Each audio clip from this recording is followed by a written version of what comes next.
Hello everybody and welcome to the third edition of the FPL Social, the first for 2023 here in Melbourne. We are back one and all and it is so good to be back here at the Ultra Football Store here in Melbourne. Our second one here after the one in February last year. Hello to everyone here in the audience in person, to everyone who may be watching along. I'm Oliver Walker-Peel. Alongside me is another member of the FPL Addicts panel. It is Charlie Roberts, the man with the mullet, the man, the myth, the legend. How are we doing, mate?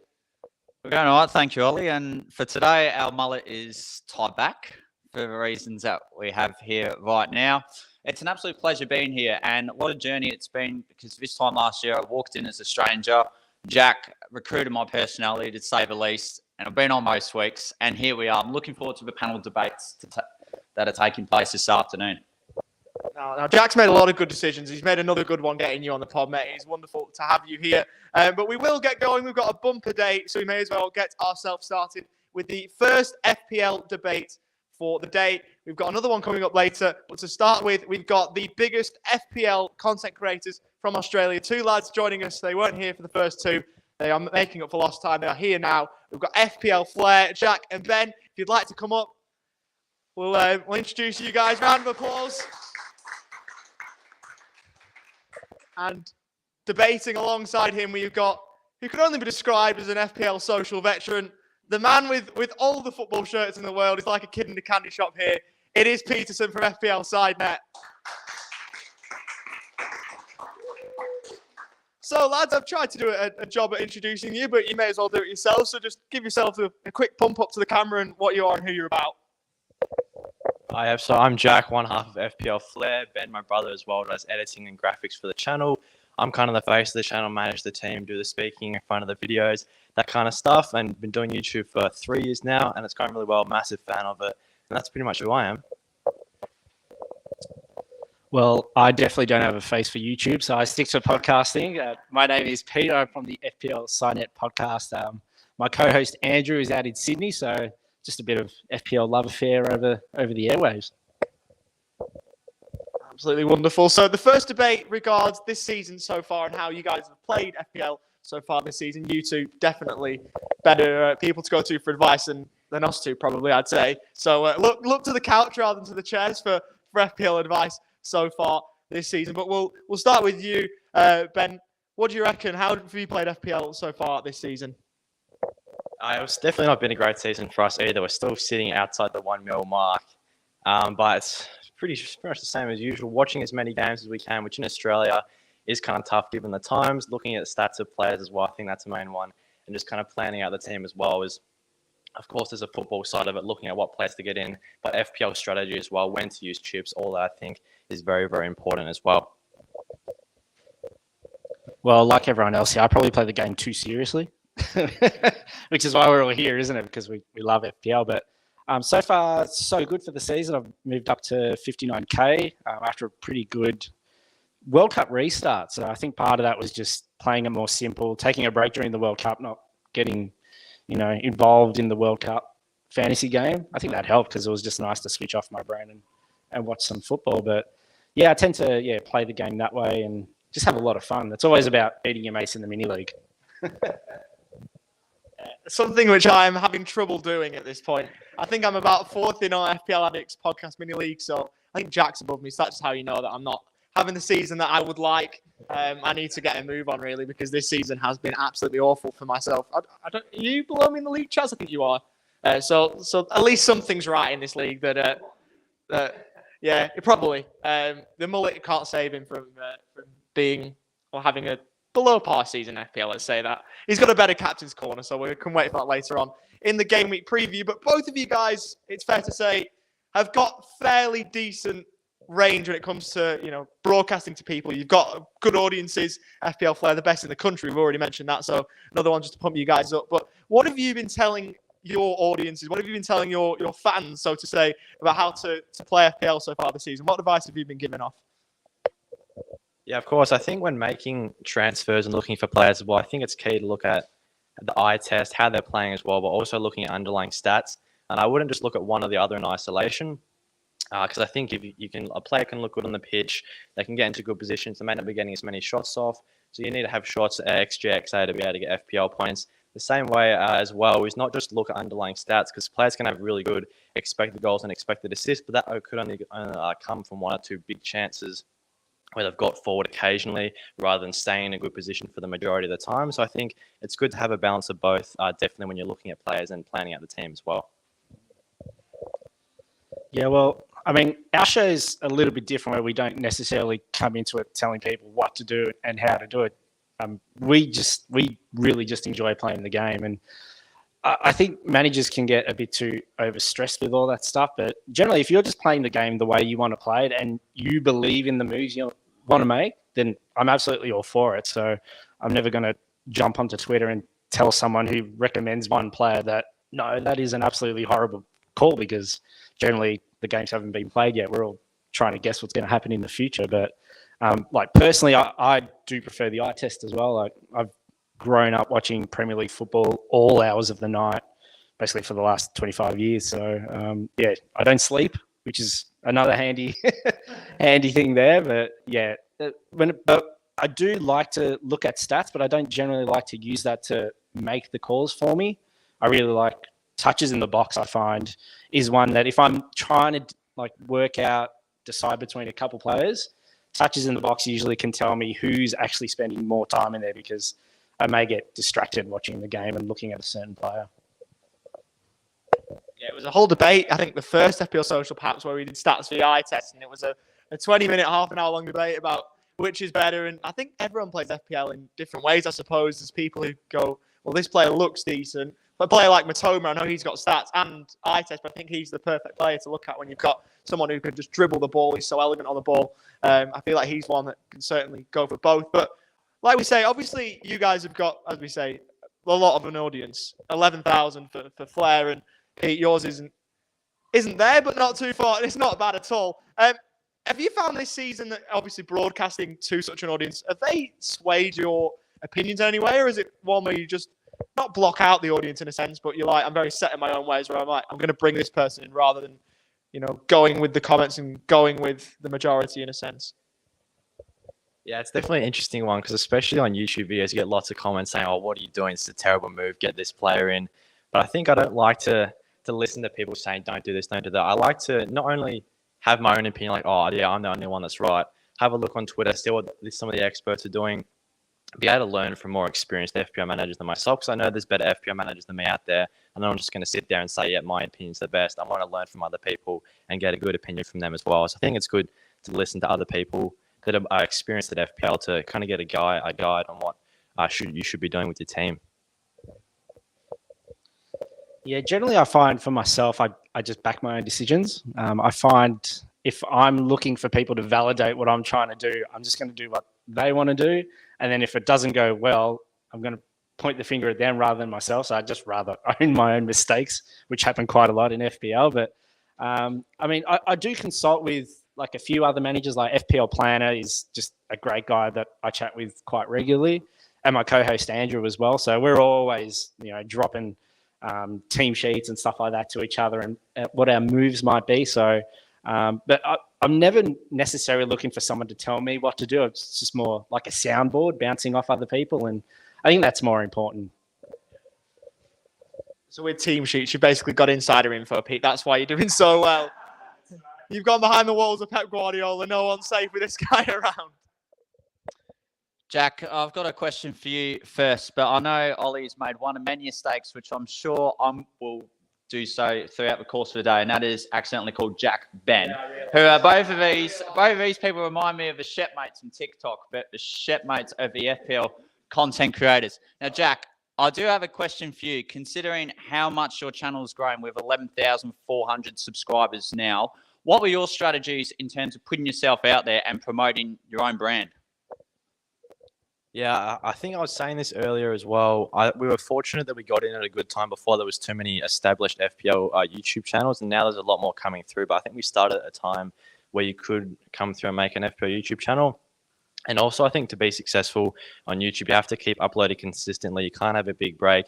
And that's why international breaks can really hurt the channel for like future videos. You have to stay consistent, whether you're every day or every second day, trying to keep posting, because that's the way that YouTube's going to give you more impressions, push it out to more people. And ultimately, that's just how you grow the channel at the end of the day. I'll go straight back for another question. I was curious to know what your take is for both of you with the remaining chips you have for the rest of the season, because this is a time of season where more double game weeks get established and the blank game weeks due to the FA Cup quarterfinals take place. Firstly, what chips do you both have intact? And secondly, what's your way of deploying them to further boost your rank come season's end? So currently we have a free hit, a bench boost, and a triple captain. We've already used our second wildcard because our team was an absolute shambles coming off of a game week 17 wildcard. We took a massive red O from game week 17. And that was because we didn't have any Manchester United players, and United had a double game week coming up. We didn't even have Rashford, Fernandes, and I'm very happy that we did get those guys in because they hold in that double game week. So the strategy for us would be to free hit game week 28 because that's going to be the biggest blank. And our team's pretty well set up for now up until game week 28. And I think currently right now we have 10 to 11 players that will potentially be blanking in game week 28. So if we use the free hit that week, that'll definitely get us out of a bit of trouble. And the team's pretty well set up for the remainder of the season. And in the bigger double game weeks, such as 29, I think 34 as well, we'll look to use bench boost and triple captain in those weeks. Well, I'm a bit different with Jack here. So I've only used the triple captain chip at the moment, and that was with Rashford for his double game week just gone. So I was very happy with the result of that. And I'm not quite locked into a chip strategy as yet because I'm really waiting to get all the information and see what unfolds with the FA Cup quarterfinals coming up soon. I think that's around. We should know that by about game week 26. So by then we should have a clearer picture of what's going to happen with blank game week 28 and then therefore blank game week 32 as well. So just sort of off the top of my head, I am thinking of maybe sort of free hitting around game week 29 because 29 looks like it's going to be quite a very big double game week. But in the lead up to that, we have a big international break as well. And trying to, sort of set up a team for a bench boost on the other side of that might be a bit tricky because famously, like, players will just get flagged left, right, and centre heading into the international break because they want to stay home and not play international football or they're actually generally injured. But yeah, maybe a bench boost around 34. That looks quite big as well. But that's loosely what I'm thinking of doing. But once everything's down in concrete, I'll probably commit a bit more to that and try and roll through some of these blanks we got coming up in the next few game weeks with maybe a hit or two. I was curious to ask both of you who has been the best asset you've both owned this season. I'll be very brief. I did write down Kieran Trippier, but feel free to agree or go in another direction. I think he's been definitely by far the best defender this season, but it's been staggering to see his starting price as well to where his growth has been up to now. But what about you both? Yeah, I 100% agree. Kieran Trippier had noted down as well. I had him since game week 1. He was a late into the side as well. I was tossing up whether to not to have a Tottenham defender. I was looking at Doherty. He could have been a nice pick. But going Trippier at the same price, I think it was at the start of the year, he was absolutely awesome. And I think, obviously, Haaland's been very, very good. The thing with Haaland, he doesn't give much of a rank increase just because everyone has him. But especially at the start of the year, Trippier's ownership was fairly low. So you got a big rank rise in the starting game weeks as well. So I was a big fan of Trippier. And I think he's returned in 17 out of 23 games or something ridiculous this season. So he's been so consistent. So I think for me, he's been my favourite FPL asset. Yeah, hard to agree with that. I think if we take the Nordic meat shield out of the equation, Kieran Trippier by far has been great. But like personally for myself, I moved for Martin Odegaard after the World Cup. It was a little bit to do with not having the budget to keep Martinelli in my side, but also watching quite a lot of Arsenal, seeing how far up the pitch he was playing and, getting those touches in the box and getting involved in the play. Everything just seemed to go through him. So he's just, kicked off the restart with a bang, and that's helped me actually move up the ranks as well. And just the final one to round off this first little chat, this little debate that we've had. What are your goals for the rest of this campaign? Have you got a rank in mind? Have you got a points total in mind that you're looking to achieve for the rest of the season? Yeah, the goal is always top 100k, especially given our position right now. It's quite low at 1.1. Obviously, with the bench boost, triple captain, hopefully those pay off massively. We can get into the top 100k again. If not, if we can get inside top 50k as well, push even further, that'd be good. But it would be definitely very challenging in the second half of the season, considering our rank right now. And it seems it's just so hard this season to push up and get a really good rank. There's so many people playing FPL right now and so many people that are getting really, really good at FPL as well. Yeah, as far as having like a target rank in mind, like I always just want to finish as high as I can, but I don't tend to put too much pressure on myself. But similar to last season, I sort of thought 50k would be really good considering the amount of managers there are and just the content out there as well. Like so many managers out there engaged in the game, and you can just see that just by jumping on FPL Twitter for 10 minutes, just how many managers are talking about it. But I'd love to stay inside top 50k. If I can, last season I finished 25k. If I can do a bit better than that again and nick another 10k, I'd be absolutely stoked. But yeah, inside top 50k is probably where I'm hoping for.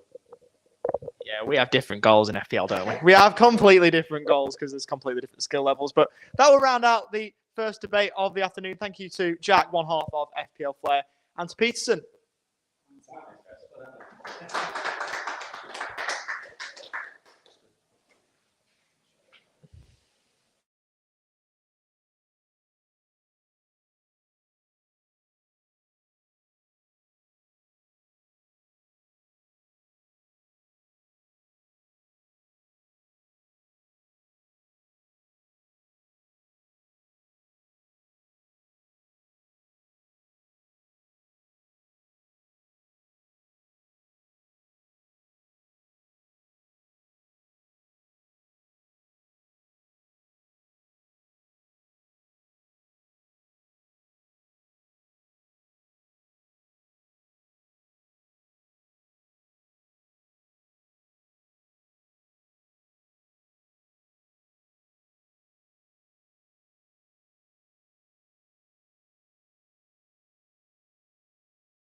Good afternoon or good morning, wherever you may be watching around the world, and welcome back to our coverage of the third FPL Social in 2023. And today we are at the home of Ultra Football, located in Abbotsford. We've just finished our first panel debate with half of a flair and FPL SideNet, and we've got another huge debate coming up. It's consisting of two people of genuine royalty who have conquered the country and won FPL in Australia. Ollie, what are you looking forward to the most out of this debate? What insights? Yeah, I mean, just looking forward to finding out how people who are successful at the game actually play FPL, because we're surrounded.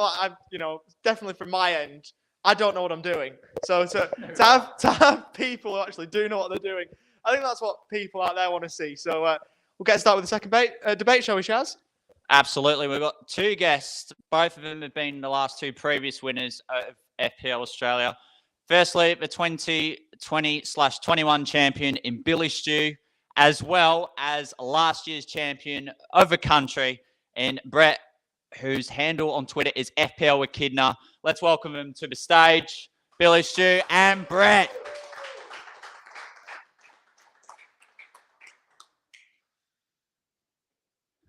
Brett, Billy Stew. Well, Billy, yourself, welcome back. And Brett, first time on the couch, welcome. Looking forward to hearing a lot about your journeys. Firstly, how have you both gone in FPL so far this season? And I'm going to emphasize this to you as well, Brett. What does it feel like psychologically to try and defend your mantle?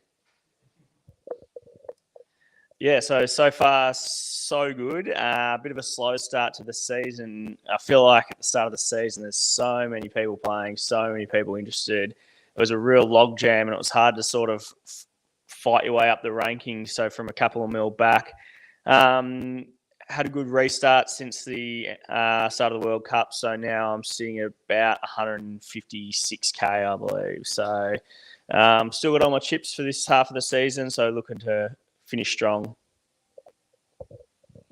Hey guys, thanks for having me. Really good fun to be here. Yeah, my season's been a little bit down and up so far. So just had a good week last week with over 100 points, which made my rank a bit more respectable, about 350,000, I think it is now, but still a little bit more work to do. But in answer to your question around sort of, defending the title, I think for me, I've just, I've been like pretty relaxed about it, I think, because I think statistically it's very unlikely to happen again. So it's not that I feel pressure or anything, just, enjoy that it's happened and can kind of just play free and just see what happens now. Yeah, no, absolutely. You've both got the FPL CV that many would dream of, but you talked about the World Cup there. And I know we had a comment just before talking about the World Cup and how it's basically split the season in half pretty much. So I've showed all the stuff before the World Cup, now the wild card during the World Cup, and then after the World Cup, obviously the teams have changed a little bit and the template's starting to shift. Do you reckon it's made FPL more difficult having that wild card in the middle and having that break, or has it made FPL easier, do you think? For me personally, I'm a big fan of breaking the template, and always, I was saying to some of the guys earlier, I'm become like a little bit obsessed with point of difference players. So I think it was a really great chance to shake things up, and it was probably a bit of advantage for people who are a bit more involved. But I think that in general, you're always looking for those points in the season where you can break the template and you can do something a bit different. So I don't just think it's the World Cup restart in itself. It's looking at games in blocks and thinking, who do you want for that 4, 5, 6 week period? Who do you want for that 3 week period? And going from there. Yeah, I think my read on this season compared to others with having that World Cup enforced wildcard, extra wildcard with everybody doing it at the same time, kind of probably strengthens that template in that everybody's looking at the same fixture runs that they're going to have to jump on and off at the same time. And with the pricing as well this year, I think being very generous with players probably cheaper than they have been, everybody can kind of afford that same crop of kind of, important players from the best teams around the league. So I think that's why I've probably found that tough this season, because wanting to, as Billy said, sort of break away from the template, you're doing that in 1 or 2 positions. But then if one of those players that you don't have, like a Kepa since the World Cup, which I didn't have, or Almiron a bit earlier in the season, that can just hurt you massively. And then the rest of your team is probably similar to what everybody else has. But on the other hand, I think ranks are probably pretty compressed because a lot of teams are quite similar. So even though, we're sitting outside the top 100K at the moment, I more than halved my rank just last week. So if you get one or two things right, we're probably all, pretty close to getting right back up there.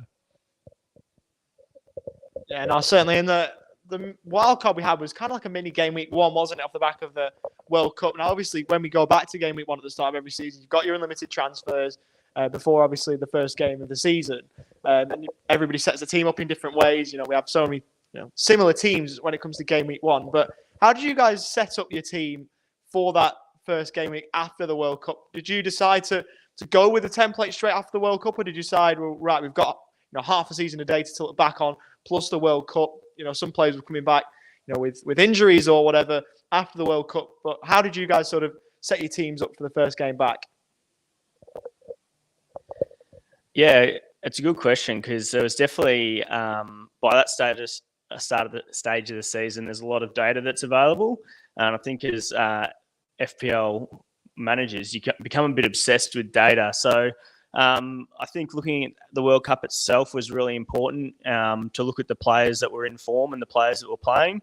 There was a mindset that maybe these players who had a break over the World Cup were going to come back fresher. And so I probably looked at having a few of them in the team when in reality, they all seemed to sort of be missing a little bit of a beat. So it was more just sort of about getting the key points right. You know that your players from Argentina and France were going to take a little bit longer to come back. That there was players with injuries and niggles, and so you sort of like was mentioned earlier, there's always going to be that bulk that the main majority of people are going for, and they're probably, you don't want to get rid of too many in your team that have gained value. So Trippier, Haaland were probably already locked in people's team by then. So, it was just more trying to see around what was available at that time that stood out a little bit, that could get you some sort of rank rise.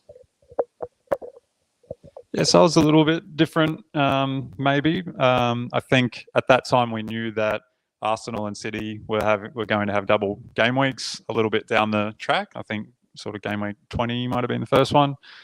So the first thing I looked at with those being the best two clubs this season is which triple up do I want on each. But given that it was the horizon of those happening was a little bit further away, I sort of, took that into account with not just the players who look locked for a start right now, but which ones am I going to predict will also be locked in the team by the time those game weeks come around. So with City, I went with Haaland and then De Bruyne and Edison. And I think it worked out quite well in that all of the defenders at City ended up being pretty much nightmares for rotating in and out of the team, which I kind of predicted a little bit, but it was just unfortunate that Edison didn't really get the clean sheets to help me capitalize on that. But Echidna was another player that I got that was probably quite different to a lot of people straight after the World Cup with that same thinking in mind. And so by locking those positions in, like that's the way I like to play, is to maybe sacrifice a little bit of sort of, points return now if I think I can get more later. And he was an example of that, where that was a move that I didn't have to make. So when other people were then jumping onto him, I already had him in place and I could do something else with my team. And getting one or two transfers ahead of the pack is something I try to do and probably helped me improve my rank since then. Yeah, wonderful. We spoke a bit before about chip strategy in the first debate we had, and obviously there's many different ways to play FPL. Everybody knows this with the people in the room. There's, everyone plays FPL a different way, and there's millions and millions and millions of people who play FPL, and they all play a different way. But talking about chip strategy, how have you played it this season? And for those who maybe are flexible with chips at the moment, got a couple left, maybe a triple captain or a bench boost, what would you advise to people out there listening to, or as to when to play their chips and what chips to play? So I've still got all my chips available at this point. I find that with the wild card and free hit, definitely for the second half of the season, the later you leave them in the season, the more beneficial you can be. I find from that game week 30 onwards, it can become so random. Someone can jump up out of nowhere and all of a sudden they're scoring lots of points and no one's got them. Extra double game weeks are announced, or other games are called off. The fixtures are a bit more there's only a certain amount of fixtures left, so teams with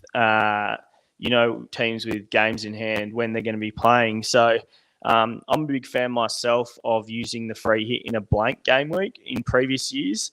I think it allows you. It's more beneficial in the sense that you can have the better players from the big teams who will blank in FA Cup rounds for the majority of the year, and then the 1 week where they're not playing and maybe there's only 5 or 6 teams playing, you can use your free hit to maximise that. So and as for a triple captain, I think sometimes we can be guilty of overthinking it. I know I definitely am. I think if you took Rashford the other day, a great player in form at home against 2 relatively easy sides, that was quite an optimal time to use it. I think there'll be other double game weeks. I think especially with the Arsenal and Liverpool after this week as well, that'll probably see a large chunk of the triple game week chip played. That's what I'm certainly using to look mine. Yeah, so for me, my team personally, I've played the triple captain on Haaland in his first double game week, which was probably middling sort of outcome. Could have done better there. I've got all my other ones still available. I haven't really committed to a strategy yet. I think right now we're just looking at game week 24 starting tonight, and then game week 25. There's blanks and doubles there, so I wouldn't really be changing my transfers looking any further ahead than that right now in terms of just making sure I can get as many players out, including double game week players by 25. So my plan is to just see where my team's at and see where the fixtures are at after that. So I don't have any hard and fast rules other than definitely use the trips to try to maximize the number of fixtures your team plays, obviously, around those doubles and blanks. But there's probably a few different combinations this season looking at how those weeks are going to land. But another thing that I have in mind just in terms of that sort of macro strategy with this year is with that cheaper pricing, I think, in past years, maybe if you wild carded with a view to bench boosting soon after, you were really spreading your funds, maybe at the detriment of your first 11. But this year with the cheaper pricing, I don't think it will be that much of a detriment to your first 11 to have 15 sort of good players from good sides, particularly with the bigger sides having Champions League coming back around and the season being quite compressed due to the World Cup break. Players from a side like Brighton might be just among the best options in the game, full stop, and they're very affordable. So I'm sort of leaning towards one of the strategies with an earlier wild card to just load up my team with great options to take me all the way through. I was curious to know for this season for a pair of you, what has been both of your favourable formations? So we saw at some stage last season where big at the back was a huge thing, especially with double Chelsea, a double City, and even one Liverpool more. So obviously Trent Alexander-Arnold. But this year, that's been made completely redundant, and managers tend to go 3 at the back. But I'm curious to know whether you've gone for a 3-5-2, or you still opt for the 4 defenders, or you go for the 3-4-3.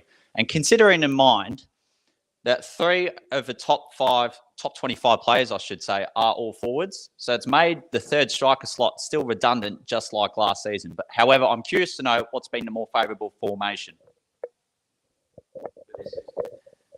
Yeah, for me, like I said earlier, I like to play the season in chunks. So I won't sort of have a favourable formation over the whole season, but maybe for first 10 weeks at something and the next 5 weeks at something else.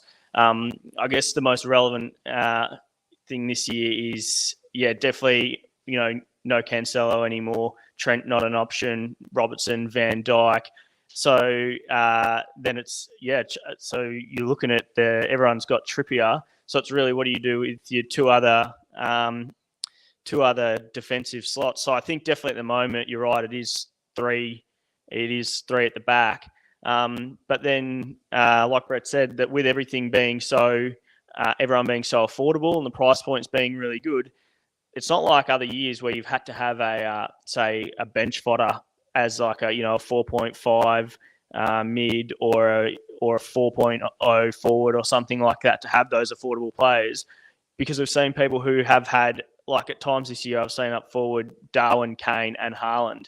I think a lot of people are Kane, Haaland or Tony or Mitrovic still in the 7s, like still quite expensive. So For me personally, I like to always have players who are going to play.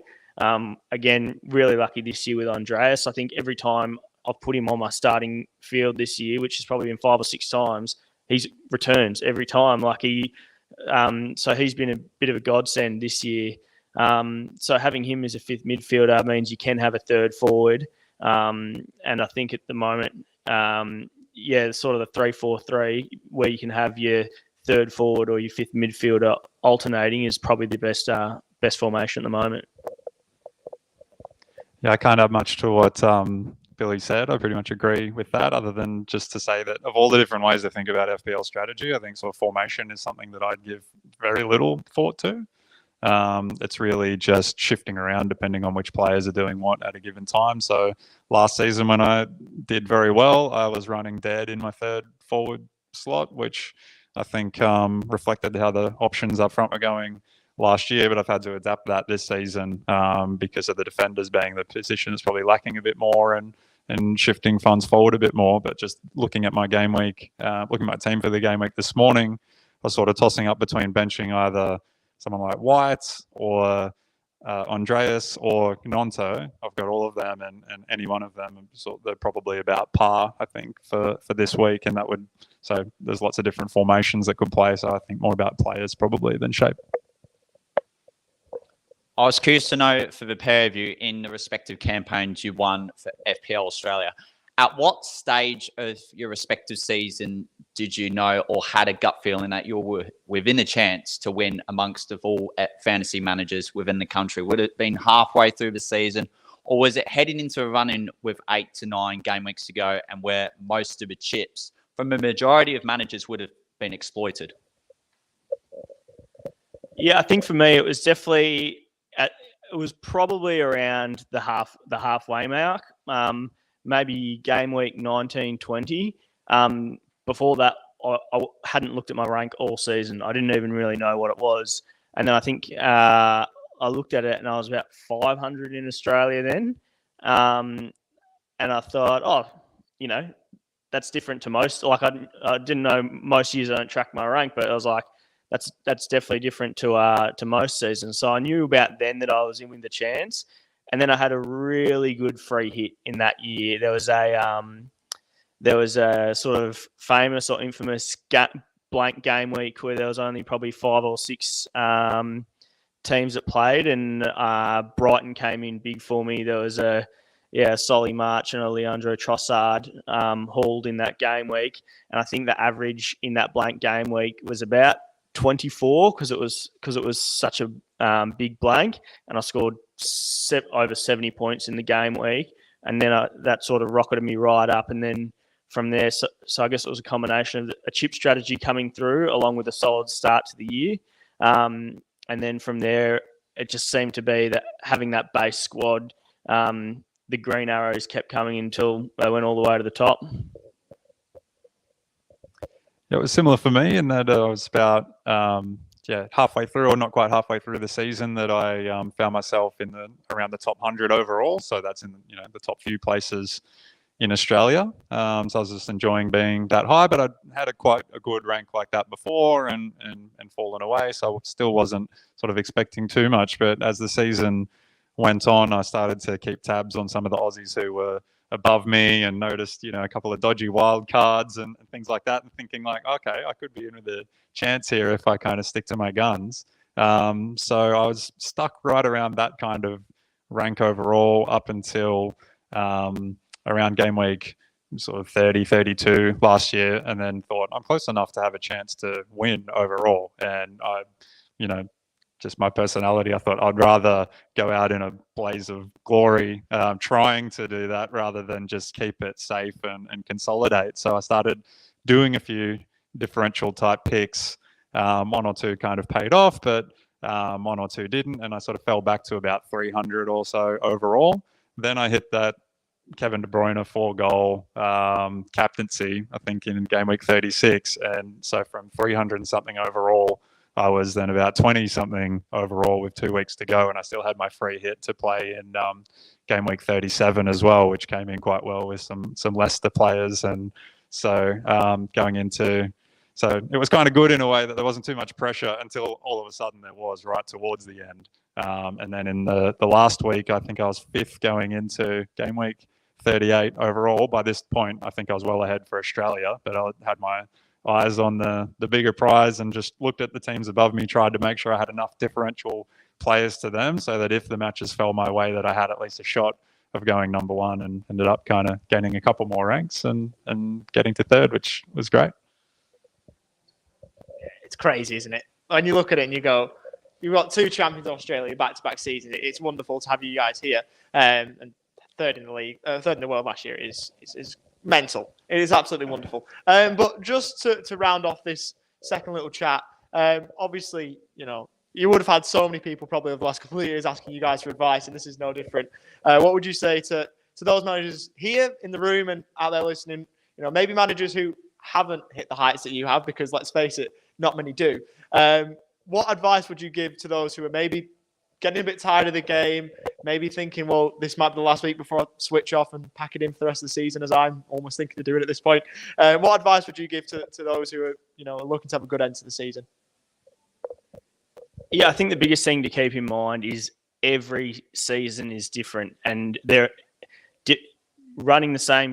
There is no one formula that's going to get you to the top in every season. So obviously the season where I won, I had a particular way of going about it. I played a similar game the next year and I was 160,000th in the world. So every season is different. No one strategy is going to get you to the top. It's a combination of a bit of good luck as well as, playing. I think I'm just the biggest advocate of playing the game the way you like to play it. So have fun with it. It's definitely a hobby. If you're going to make a move that is a bit of fun and you can go to work on Monday and be like, hey, I brought this person in and they killed it, and that's what's going to give you joy, then do that. But if you know that taking a risk is going to make you miserable if it doesn't pay off, then don't do that. So play the game with what makes you feel good and just enjoy it. Yeah, well said, mate. I completely agree with all of that. Yeah, and I would emphasize as well. So I came 3rd in the world last year. I'm now ranked 300 and something thousand. Looking at my rank history, there's some other decent ranks in there, 6,000, 12,000, but also some rubbish ones as well.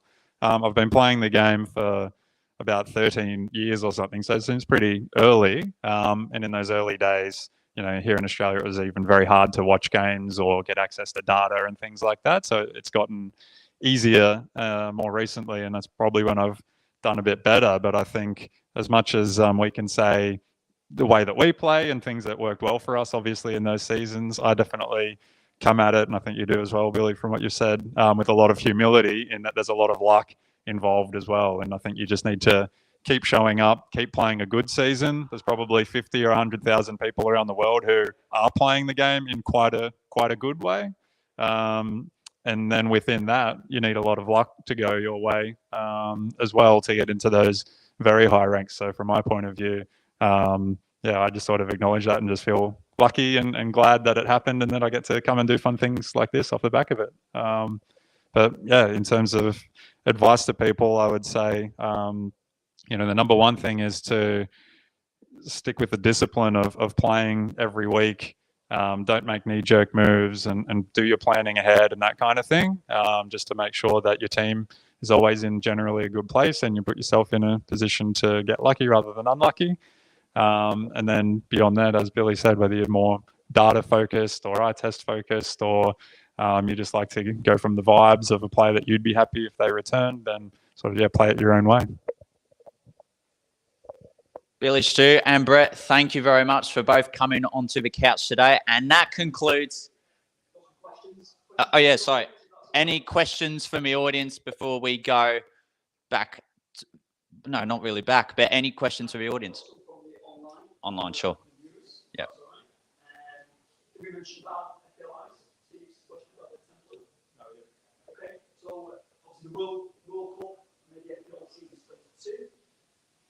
First off, everyone on the likes of Jesus, etc. Steve Hills, now the template's been reset.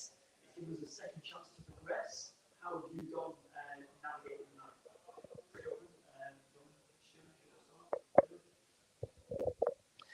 Yeah, so my second half of the season since the restart has been significantly better. Almost having a good week every week, and I think it was, we just talked about luck. Sometimes you feel like you do a bit of luck, and that can come in. So, for example, this week I had Luke Shaw on the bench with 12 points, and Rico Lewis as a double game weeker on field, and. And so that last time I sat on this couch, I said, you make your own luck. This year, I changed my statement and say that luck is definitely a thing because that was lucky. There's a bit of luck coming in. Like I said before, I'm a big fan of going different from the template. There's obviously players that everyone's going to have and you can't get rid of because your team value is just going to go way too down for you to make up any ground. So there's a little bit about being sensible. We just spoke about not making knee-jerk reactions. So, at the moment, Haaland, Rashford, Trippier are probably the three non-negotiables.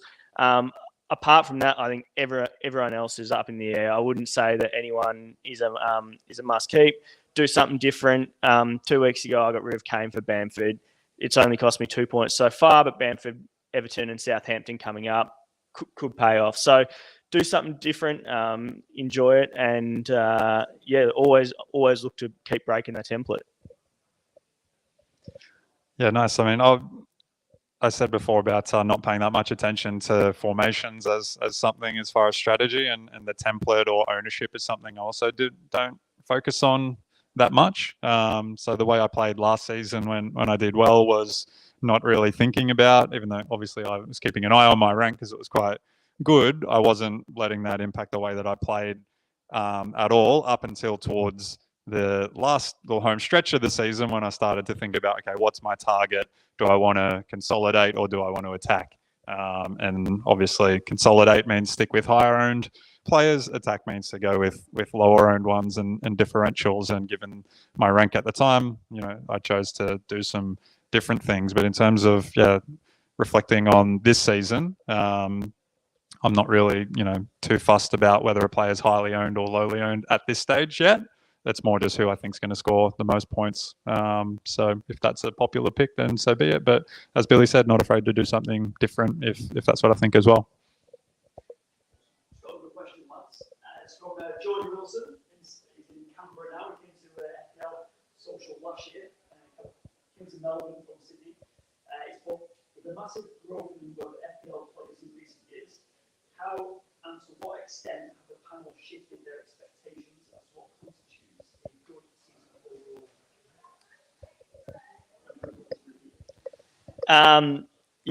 I definitely I agree. There is a lot more engaged managers now, and you have to change your expectations in the way you play the game. So, for example, it's been 2 years ago, the year that I came first in Australia, and 2 years, not a long time, but at that stage, when I was looking for a point of differential player, I was looking at under 10%. These days, with the amount of managers out there, I look at under 15%. So I've sort of bumped it up. I think if a player's under 15% owned, they're a pretty good differential to own. And 3 players I bought in this year who's in that 10 to 15% owned, Madison and Foden. I bought them in the same week, and they scored 18 and 19 points and huge rank rise. I bought Odegaard in because I didn't have Martinelli from the start, and by the time I could get an Arsenal midfielder, it was either Martinelli that was 60% owned and my rank could do nothing, or Odegaard that was about 13% owned, and he went 3 double-digit hauls in a row from the week I bought him in. So you do have to change your expectations a little bit. I do hear that, top 10K is now top 100K.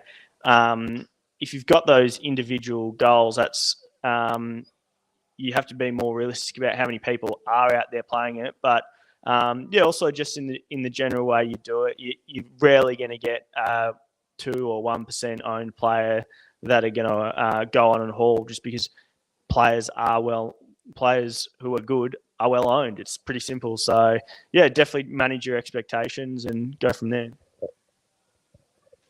Yeah, I think the question resonates with me because, as I said, I've been playing for quite a few seasons, and then should be getting harder to play because of the number of players has just exploded. But on the other hand, with the number of tools and information sources and things like that that are available, there's a lot more opportunity to strengthen your game, and I'm absolutely an example of that as somebody who was relatively engaged, but not really playing very optimally or particularly well until more recent seasons when I've taken advantage of those things. So it's kind of both sides of that coin. I think that pool of competitive players is definitely growing in number, but then I was sort of fortunate enough within that to be even luckier than maybe people in the early days to get right towards the front of that pack. So you're kind of asking the question to the wrong people, in that maybe our expectations is that a very high rank is possible or realistic because we've been there. But I think, for the average person who's trying to find enjoyment in the game, they should absolutely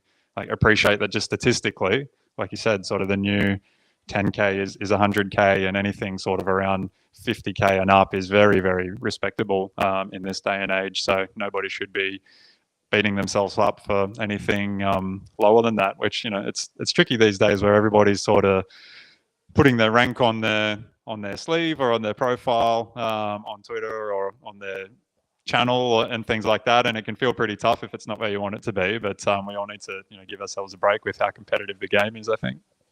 Beautiful. Thank you for that one. Personal question, Jordy. Quentin Dunn from FPL Amateurs of Oz. How many differential players do you go with in your team to go with your 4 or 10 players?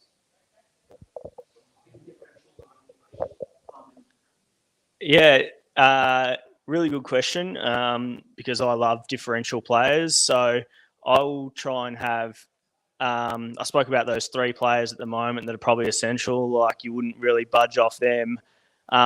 But apart from that, I don't really think anyone is essential. So you're probably looking to have 5 or 6 players from whatever the current template is of the time, and then maybe 2 or 3 players who are sort of well owned, maybe not template. And then I'd always try and have a one differential that's sort of from that is more expensive. So whether you're looking at just to reference the year I did well, for me then it was Gareth Bale. So an expensive player came through with a hat-trick when he was very low owned. I think someone like Bruno Fernandes this year is probably of that mould, looking at players who have the capability to go big and they're sort of in that more premium price bracket. Having one of them, and then you can probably afford to have 2 or 3 more from that lower price bracket itself. Yeah, so for me at this stage of the season, I don't even think about sort of template, non-template ownership too much. Just try to get as many points as possible. I think that question becomes more relevant depending on your personal rank goals, and then particularly towards the end of the season. But for example, I've noticed Magnus Carlsen, who's the chess grandmaster, who's a pretty handy FPL player, a very good FPL player historically. He's ranked way down in 1 or 2 million something this season, and the last few weeks he's been doing rogue transfers, rogue captaincy picks and whatever, because clearly he just wants to be as differential as possible already to give himself some chance of making up big ground. And if it doesn't work out, then so be it. And that was my mentality towards the end of last season, once I wanted to give myself some chance of going from 50 to number 1, even though just as likely I'd go from 50 to 500. So yeah, I guess the short answer is, for me, not really set rule around the number of differentials. It's more just which players at the moment, and high or low ownership doesn't really matter. Cheers, lads. So thanks for the question. From the spreadsheet king, FPL planner, to Billy and Brett, when would be a good time to strike if you feel like you've got a big prize around game 30 to 35 or earlier? Yeah, it's. I hate to say it, it is so season and team dependent. I think if you're going to go big, do something a little bit different. I personally think the bench boost is the worst chip. I was telling the guys earlier, the year I came first in Australia, I scored a net 2 points off my bench boost. So I think if you can do something like play your bench boost in a non-double game week when you've got good players on the bench, and it covers or play your bench boost when everyone else is playing the triple captain, which is a really good trip. And if it can sort of negate the damage done by everyone else's triple captain, then you've still got a triple captain up your sleeve to go in a week that's a little bit differential. So look to go differential with your chips, and that changes every season about when that's a good idea. But definitely just try and break the mold a little bit. I would say try and consolidate up until about game week 30, and then really launch is more generic advice, but specifically it would be more to what I just mentioned before that. So from my season last year, as I already said before, it was around game week 30, 31, 32 that I really started to punch it against the crowd.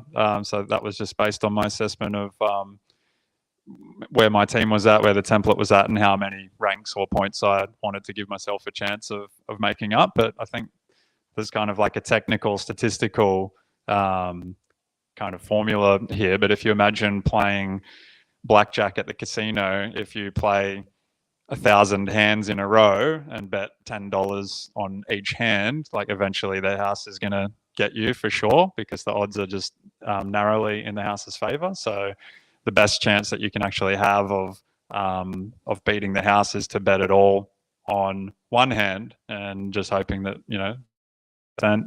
chance or whatever comes in for you. And so it's a little bit like that as well. That's why I'm sort of saying leave it late and see whether you actually need to try to go off template intentionally or just play normally. You kind of want to have a few big swings against the crowd rather than a lot of little small ones, because chances are that the little small ones, eventually it's just going to work against you, whereas it's kind of easy to get lucky in a big way once or twice. Chips is absolutely a really good point around that. My differential captain on De Bruyne last season is another good example where, it was a freak occurrence, but I gave myself a chance of that happening. Whereas if I'd been doing that every week from halfway through the season, then the odds would have obviously worked against me and I would have fallen back. So I hope that helps.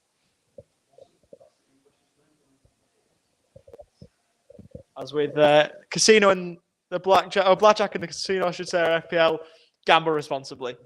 that I suppose that is the advice that we can give. But if that's all for questions, that will round up the second FPL debate. Don't go anywhere. We've got some football challenges on the way out on the pitch here at Ultra Football. Stick around.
Hello everyone, welcome back to the FPL Social here at Ultra Football here in Melbourne. We've got three players who know a little bit about how to play football. I'm going to start with a current star, part of the championship winning team last year in the A-League men's. Left back, absolute start. Ben Garuccio, welcome to FPL Social, mate. Thank you very much. Thanks for having me. And of course, you're going through a little bit of an injury, so you're coming back from it, so you won't be participating, but obviously wonderful to have you here. So Ben isn't going to participate, but the two that are, we've got a couple of the Dandenong Thunder coaching staff, a couple of ex-pros, starting off with ex-Burnley, ex-Sheffield United, pretty good dad as well, to be fair. Nathan Peel, how are you? Good, son. How are you, Ollie? Yeah, very, very well. Now, obviously, it's been a fair while since you put the boots on, but you still got it in you, as we saw with a few shots back there. Confident? No, I reckon that was short-lived. I had to get cobwebs out of the boots, but we'll be all right. We'll give it a crack. At least you look the part with the copers, if nothing else. So alongside him, we've got head coach of the Dandenong Thunder, ex-Norwich Academy, England schoolboy. The CV precedes himself, David Chick. How are we? Good, Ollie. I'm good, mate. Nice to be here. And same again, really. Do you reckon you've got it in the locker to stick a few past Mickey in the net? Nah, Chicky's got it in the bag, no doubt. I'm sure they will be absolutely fine. So this is a soccer pro-am style thing. I don't know if we need to work on the name, but whatever works. So what the plan is, we're going to ask a few questions to our guests. We've got Team B over that side, Team A over that side. Going to ask a few questions. Are we on the top bins first? Right, we're changing the plans up. So Volleys is going to run first, and then we will run into pro-am. Basically, we're going to have Ben setting the ball, and we're going to have these two trying to lash the ball into the top corner, pretty much. So that's how things are going to work. We'll run a demo, and then we'll go from there. Right, Chicky, do you want me to go first? No pressure on me, mate. The net does everything.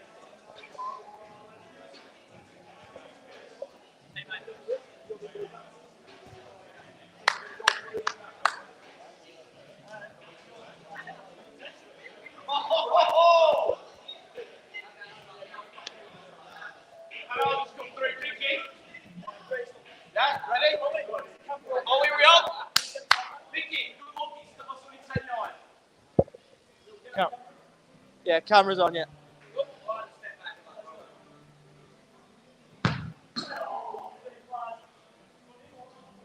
No way.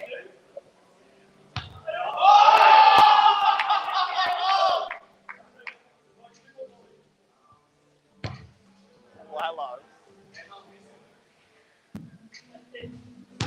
Oh, Chicky! Oh, I'm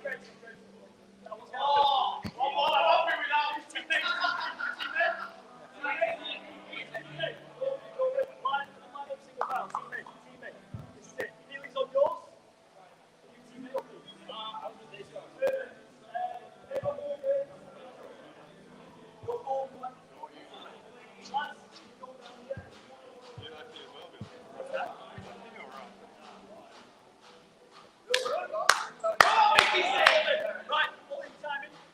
Yeah, all right.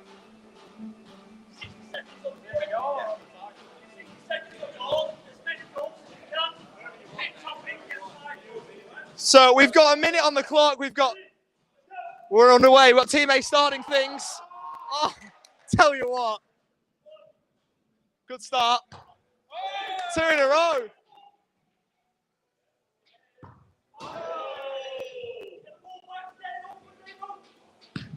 Good hands, Vicky!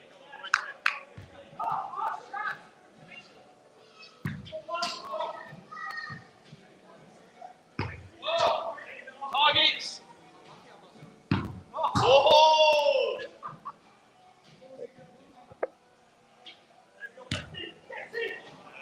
Who's keeping score? That's three. That's three. Charles, yes, Vicky!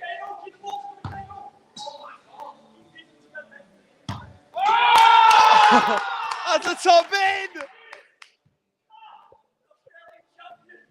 5 seconds left. Couple more in 3, 2, 1. And we'll let him have it. So it's clipped the top bin. So that's worth 5. So that will leave him with 10 points. Couple of top binners in your level. So it's 10 there. I need 11 to win. Top bins are worth 5. I can count. Yeah, of course I did.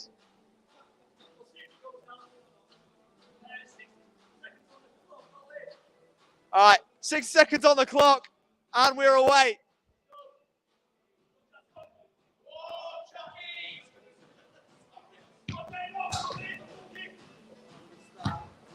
There's one.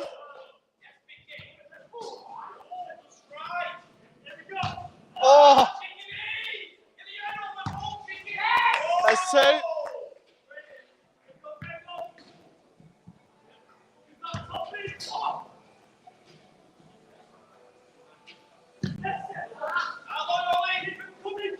Still time. There's 3. We need a top bin. We need a top bin. 20 seconds. We need a top bin. We'll let it run a bit longer. 10 seconds left.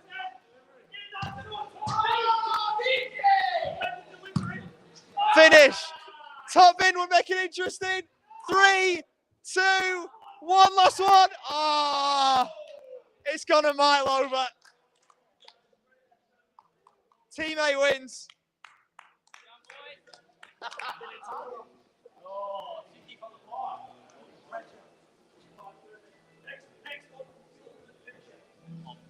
All right.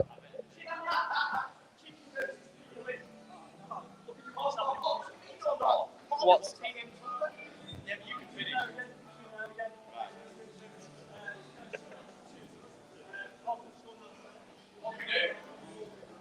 Yeah, okay, here we go. Got it. Jack, you're loving this. So You're loving this FPL socials. Right, come on, Ollie, what are we doing? So 6 challenges, 12 shots, 2 one touch, 2 1-on-1, 2 strike from the left, 2 strike from the right, half volley, volley. You know, what order? In that order, actually. Same again. 1 touch finish. From where? From the line, I reckon. So first time, then a 1-on-1 with the keeper. Strike from the left-hand side, strike from the right, half volley and a volley.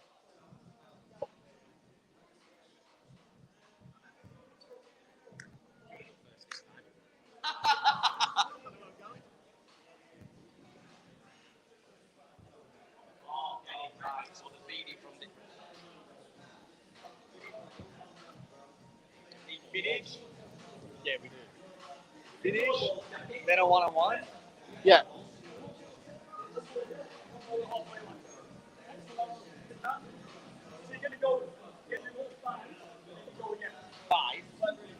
There's 6. 6 shots. 6 shots twice. Good. So I do 12 total, then Chicky goes 12. Yeah. Right, so where's So where's 1, 2, 3, 4? That one there. Yeah. Yeah. Yeah. Yeah. Yeah. The other one was, well, 1 touch, 1-on-1, strike from the left, strike from the right, half volley, full volley. Touch and finish. Ready? Go. Let's go. Touch and finish. What's this one? Take him on. Full volley. Full volley.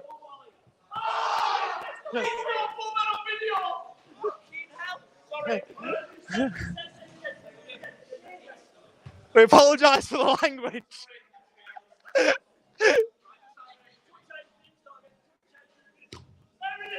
There we go.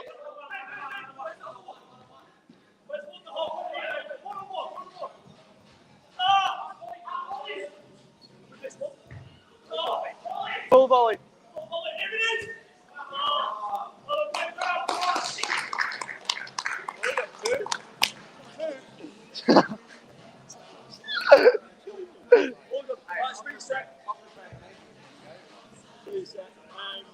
Touch and finish halfway. Chicky, you've got to win this.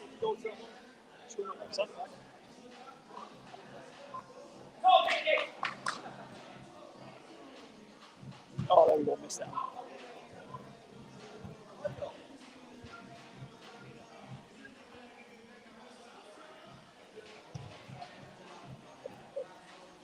Eddie out of bad language. Yeah?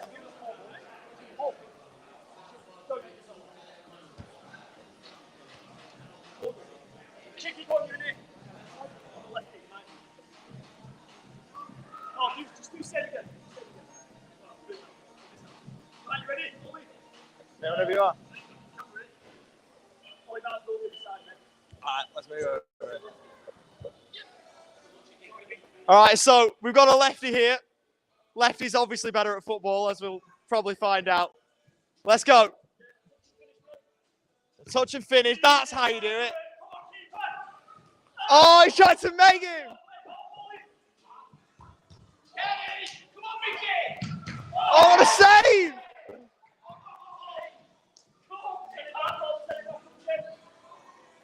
So it's 8 shots rather than the 12. Trying to move things down a little bit. Oh, finish.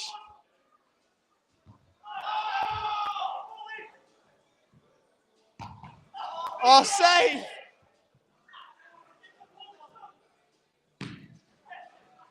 That'll count. Well, I'm going to go one more time here. So you're going to get one chance for one touch finish from both sides. Say that again. One touch finish from both sides. And now we will run with the 2 that we originally cut out. We've just decided to change things around a little bit. 1 strike from the right, 1 strike from the left. No, Chicky's going first. We changed it round. Chicky's going first. One touch finish from both sides. Get feeling back. Wait,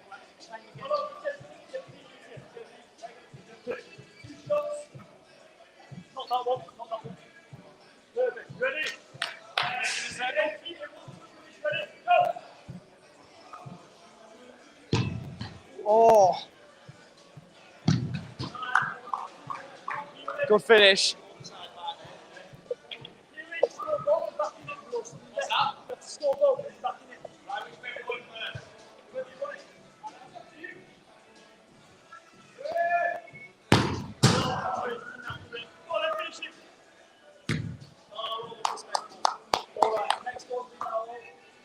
It's a pro am?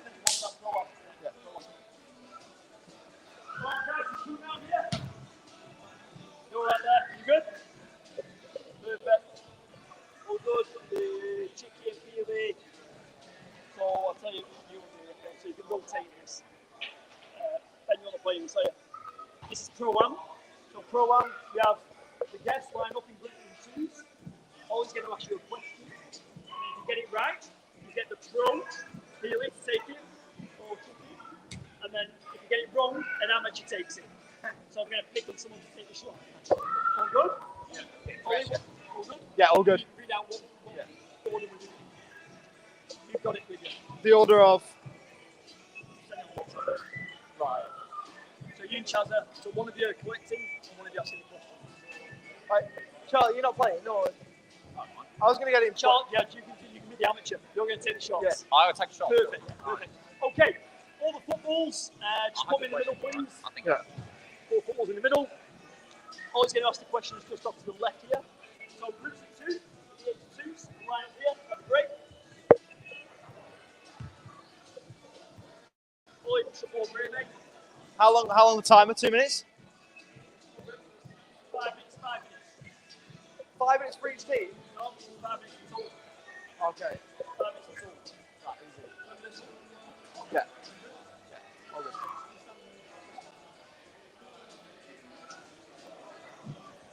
Okay, Chassa, where are you? Keep asking questions, go to the back, right? And you ask questions. Okay, so get the question right. Yeah. Yeah. Right, what do I do? Just take it. Are we just having Chaz do it, or are we having everybody come up? No, Chaz, just get Chaz. Hey, Chazza. Well, you just hit that one, or you take the talk.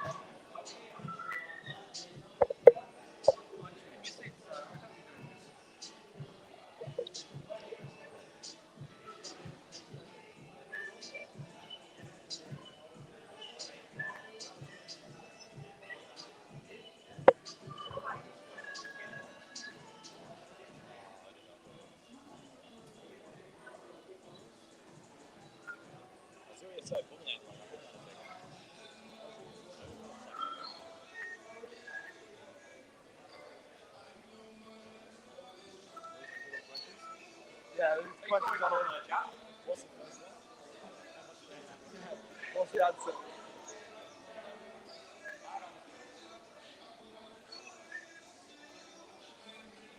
Who has the biggest FPL content? Who are the biggest FPL content creators in Australia?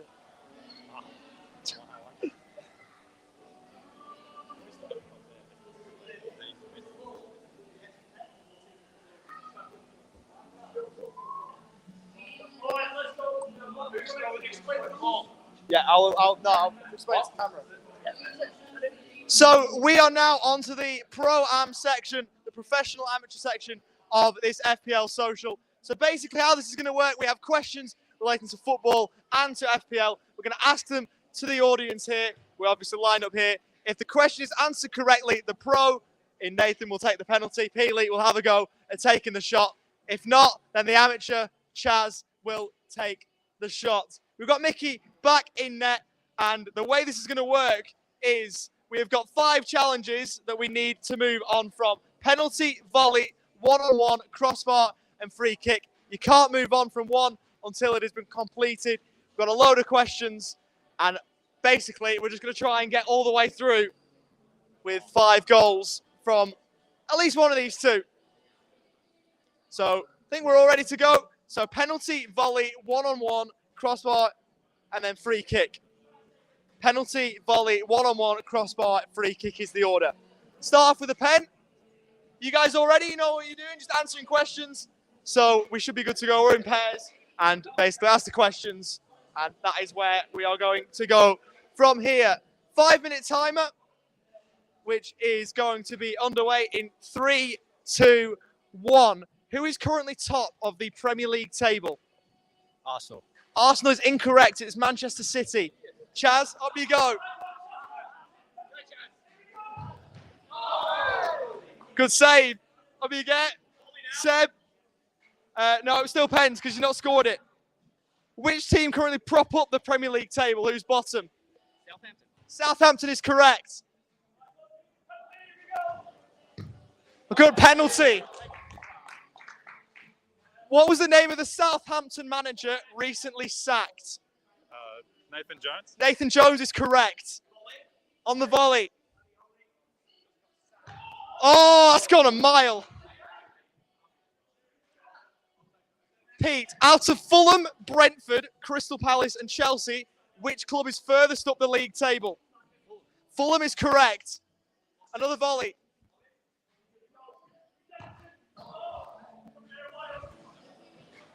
Since promotion from the Championship, how many players have Nottingham Forest signed? Incorrect. The answer's 30. On your Chaz.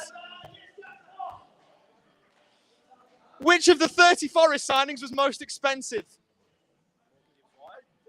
Morgan Gibbs White is incorrect. Nico Williams. That's a tough question, man. Which player has played for both of this season's EFL Cup finalists? Newcastle and Manchester United. Martin Dubravka is correct. No one can hit a volley at this point. Harry Souttar did what notable thing on his Premier League debut in January? Scored an own goal. He did score an own goal. That is correct. There we go. Top corner. What a finish. 1-on-1 is next up. How many Premier League teams are in the current last 16 of the FA Cup? 7. 7 is incorrect. It's 9. Oh, good save. These are quite tough, but we're going to run with it. How many league goals does Marcus Rashford have this season? 11. Just missed out. It's 12.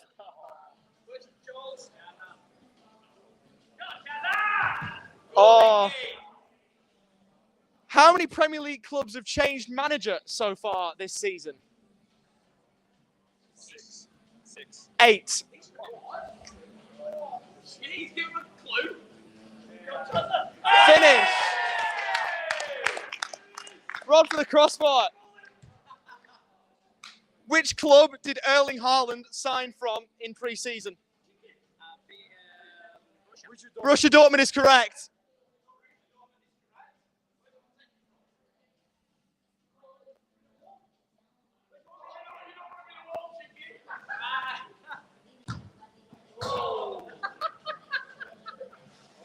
Which Southampton defender scored a -7 in a 9-0 defeat against Manchester United a couple of seasons back?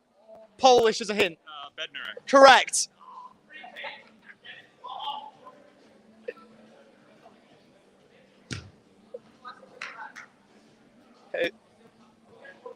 Which game week is both a blank and a double? What number is the game week that's coming up very soon? 25. Correct.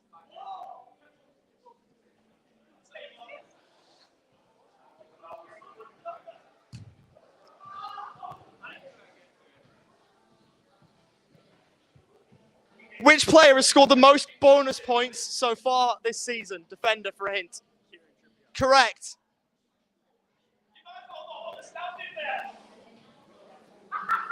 He's come under the wall! Oh, what a save! Mickey's doing a great job in net, but who is the highest owned goalkeeper in FPL? Nick Pope is incorrect, surprisingly. It's still Danny Ward. It's still Danny Ward.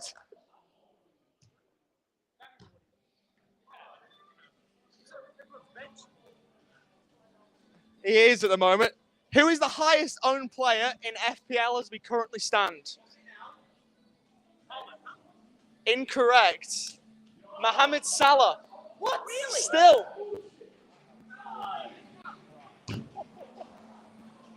Maybe I've got my stats wrong with somewhere. Maybe it was highest owned midfielder. Salah's what I've got written down. It's probably changed. Which A-League's club does Ben Garuccio, our guest, play for? Western United. Correct. You had to get that one right.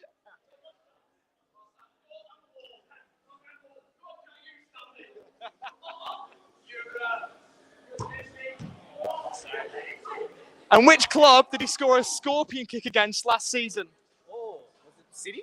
It was not Melbourne City. It was Western Sydney. When you score one.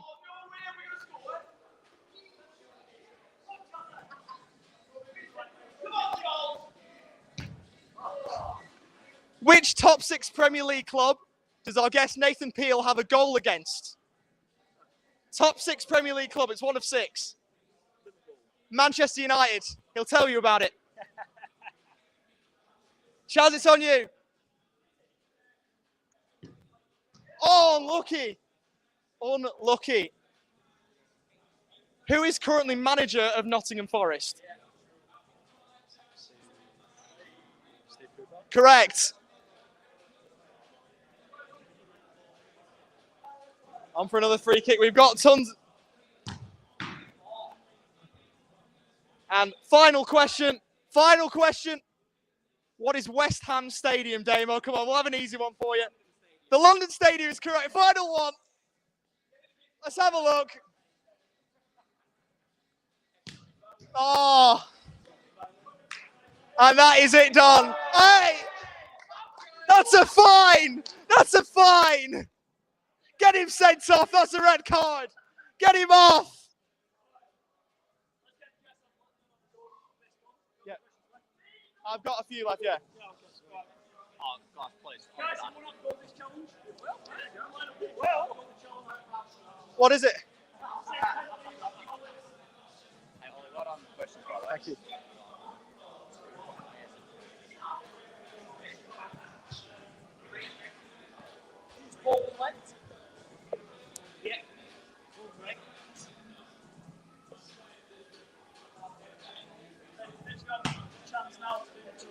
So I'm asking questions, or No, you're not.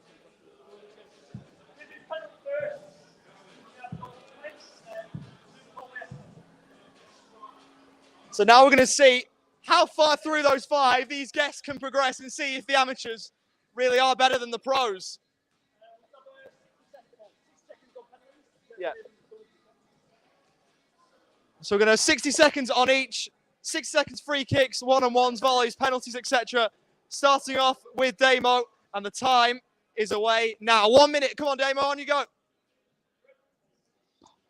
Oh, he's leathered it at him. I need to watch out here. Oh, what a penalty that is. That's one. In fact, I'm just going to try and progress through. So, volleys. Plans are ever changing here at the FPL Social.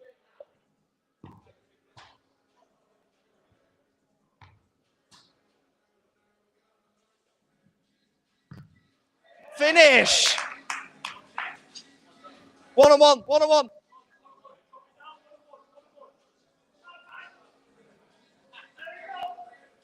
Oh, have a word. Crossbar.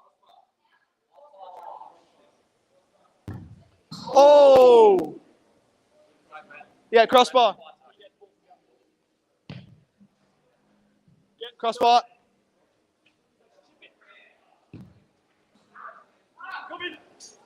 No, we're not having that. We'll have that. We'll have that. Side net. Free kick. Let's do it.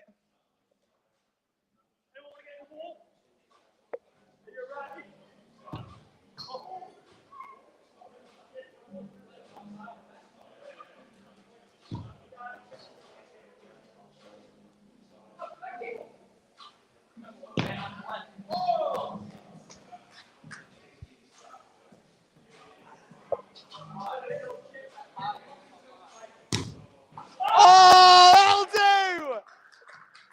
That'll do. That's a top bin. That's a 5. So completed the set. We're just going to allow a few shots on goal here. Keep Mickey warmed up.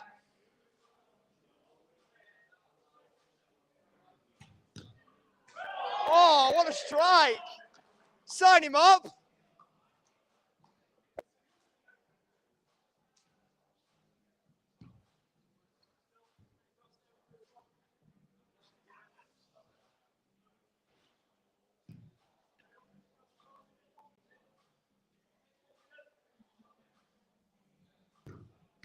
Oh, not a bad strike.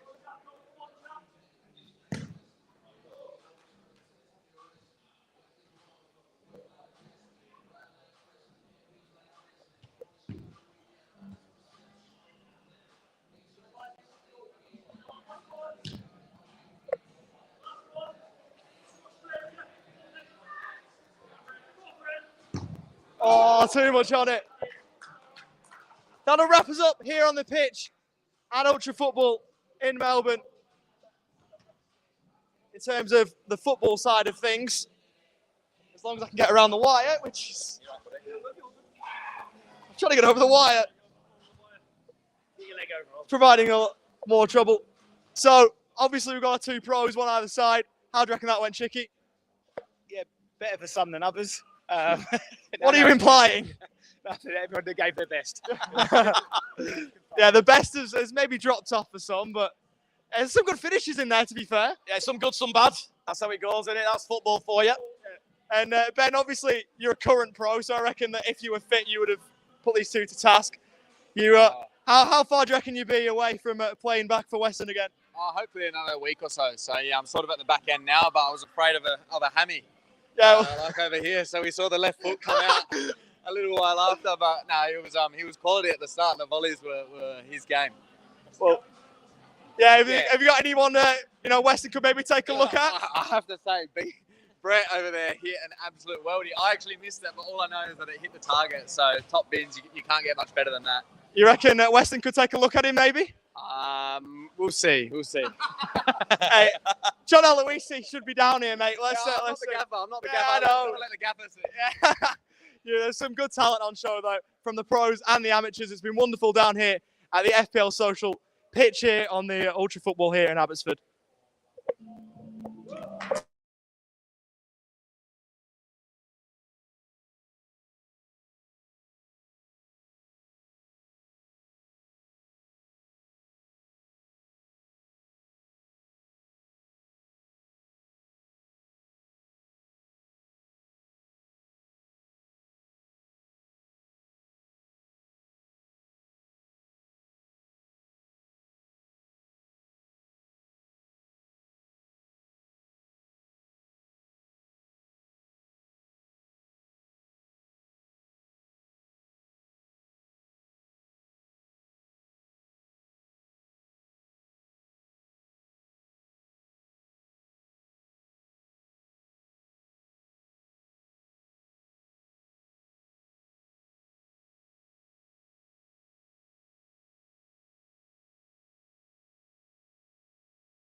Hello, everyone, and welcome back to the FPL Social here in Melbourne, the third edition of the FPL Social. It is wonderful to have your company both in the room and online, wherever you may be watching from. We're going to move on now to the preview podcast for game week 24 of this 2022-23 season. But before we do that, we are going to bring in a special guest who, of course, had a bit of a helping hand in the challenges we did outside this room on the pitch. He is a Western United left back, formerly of Hearts. He was the Australian playing for Hearts before everyone else was doing it. He was the trendsetter. And he's an absolute legend. It's Ben Garuccio. Ben, welcome onto the couch. Welcome to the FPL Social. Ben, welcome along. Thanks for coming. Thank you very much, lads. Thanks for having me. So as we said before, we're going to start with the football stuff, and then we'll move on to FPL. You're a keen FPL player, but to start with the football stuff, obviously you're out with injury. There will be a lot of Western United supporters out there wondering when you'll be back. Can you give them a bit of an update on to how the injury is progressing and what the goal is there? Yeah, it's gone really well. I'm hoping the next sort of week or two I'll be back. It's a calf, which they just sort of take a little bit of time, and I did it pretty well, and I couldn't really walk for a few days, so that set me back a little bit. But we're about 6 weeks now, and I'm hoping sort of, for next game or maybe the one after if there's any hiccups. So now I'm really excited to get back out there. Yeah, brilliant. And of course, you're coming off the back of last season, which was a wonderful one both for yourself and the club. Obviously, we're talking about fantasy, A-League fantasy. You were right up there. You had a wonderful season from left back, obviously Western winning the championship against with the grand final against Melbourne City. How wonderful a moment was that, not only for you but for the club achieving the ultimate success in the league? Yeah, it was unbelievable. It was, a dream come true because obviously I was at Melbourne City and we won it there, but I didn't play too much. And then to go to Western and play, Melbourne City in the final and to beat them, and I had a big part in the season was an unbelievable feeling. And fantasy wise, I didn't even play fantasy A-League last year, and I was the top scorer. This year I made myself captain from the get go, and I literally haven't touched my team from round one. And it's probably not looking too good. 1 assist.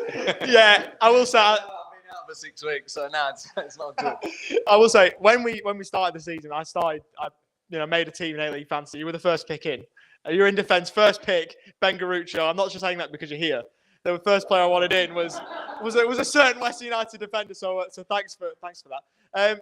Potentially not been the season you'd have liked personally from a personal point of view, but how much are you looking forward to getting back and pulling the green and black back on?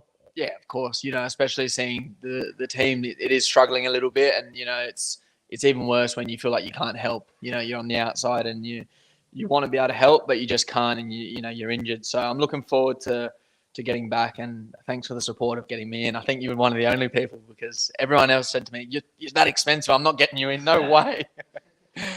Premium price for the premium player. You can't just be paying 200 for someone who was one of the best players in the league last season. So. I think, keep up whoever is running at this price, you're right. But, for the rest of the season, football-wise, obviously getting back from injury would be the first goal. What about team-wise? Are there goals for the rest of the season? Is there a personal target maybe to get yourself back out on the park, play a certain amount of minutes or score a certain amount of goals maybe? Yeah, no.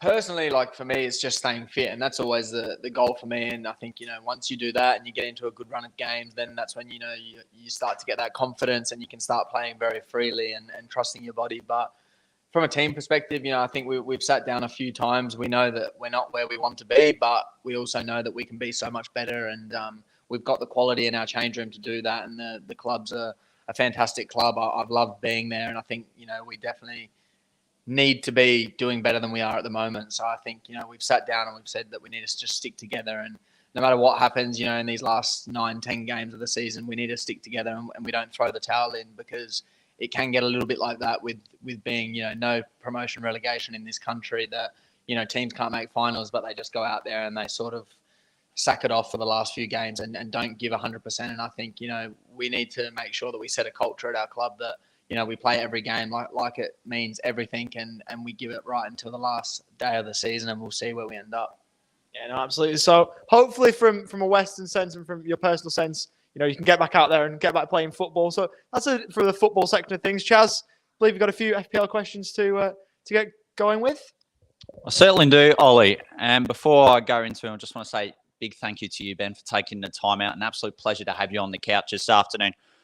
What got you into FPL exactly? Because I was just having a brief chat out on the pitch, and you said you started playing the game when you were 14 or 15.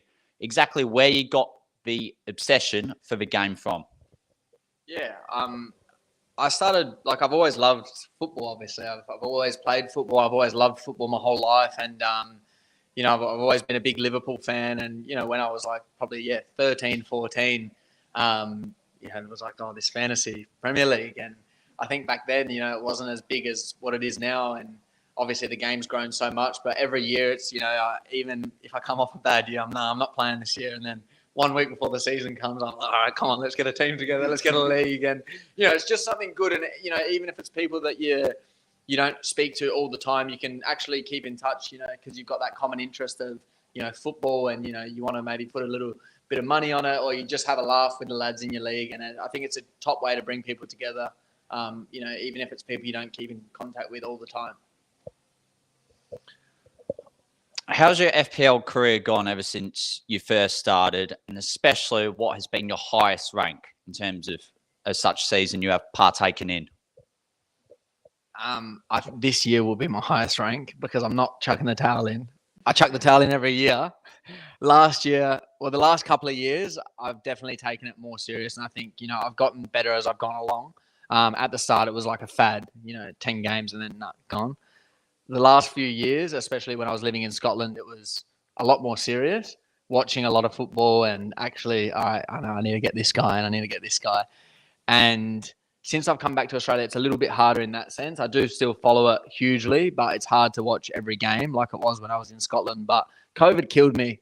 I had my team ready and then, this team's not playing. And I was like, I can't do this. So that threw me off. But this season, I've stuck it out the whole way. And I think I was like 40K before the break. And now I've like slipped down to 270 or something. It's not been good since after the World Cup. But I'm staying strong this year. I'm going to try and get myself back up there. And got a few tricky game weeks coming up now and already a couple past. So looking forward to it.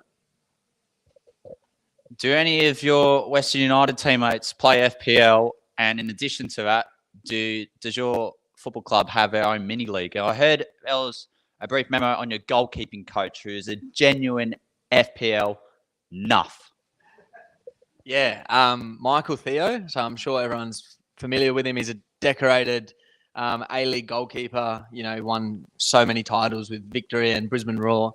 And he didn't strike me as the guy that would be the FPL guy. But when he came to the club, he comes over, you play FPL, and then slowly but surely, like every week, it's without fail, comes over with his phone. Yeah, this is my team for this week, and he is like proper into it. Probably one of the most, we've got blank game week coming up in 3 weeks. Trust me, don't take any hits. You need to save the transfer here. Don't play your free hit. So he actually helps me, to be honest. Like he's bigger into it than me. So he might be someone else for the couch one day because he's like huge into it, and he's always done quite well. I think last year, don't quote me, I think he finished like in the top 20K. So he's like big. He's big into it. So yeah, he's one, and then there's a few boys in the team that play as well. So no, it's good fun. And in terms of your FPL team this season, who have been your huge player of differences? So players who own, for say, especially with the amount of managers that play the game nowadays, owned by less than 15%. Who've been your key differences?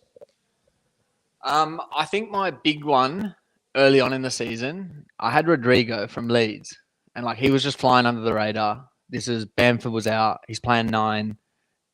He was just like bringing him in every week, and like no one was noticing. And then like, of course, official FPL, like scout selection, one to watch this week, Rodrigo. And I'm like, far out. Like, this is my differential, like not everyone else's. So I had him for ages before his injury. And then even after when he came back, he was still like, he came back and he like was scoring again straight away. And then I stuck with him. And then since the break, it's not been good. But I've taken in. Well, I've actually still got him in. He's injured. It's a headache. It's part of my pitfall at the moment. So he was really good for me at the beginning. Just one more for me. How often do people mention your Scorpion kick goal from last season? Like quite a lot, I suppose. I suppose it was one of those unique kind of goals, and it's probably like a lot better than the rest of my highlights reel. So that's just the go-to thing. Like, yeah, scorpion kick. There's not much else.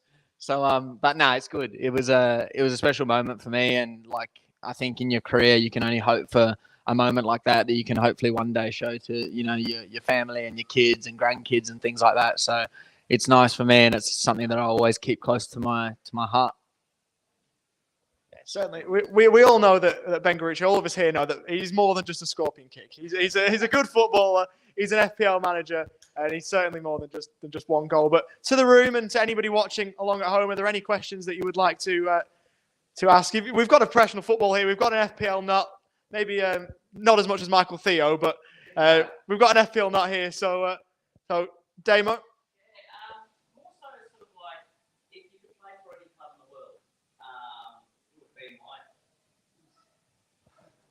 Easy one, Liverpool. That's just the club that I've always supported since I was a young kid, and supported them through their lows and also their highs of the last few years. And I think just to be able to play for probably any Premier League club would be an absolute dream. But yeah, if you can ask me one, it's definitely Liverpool.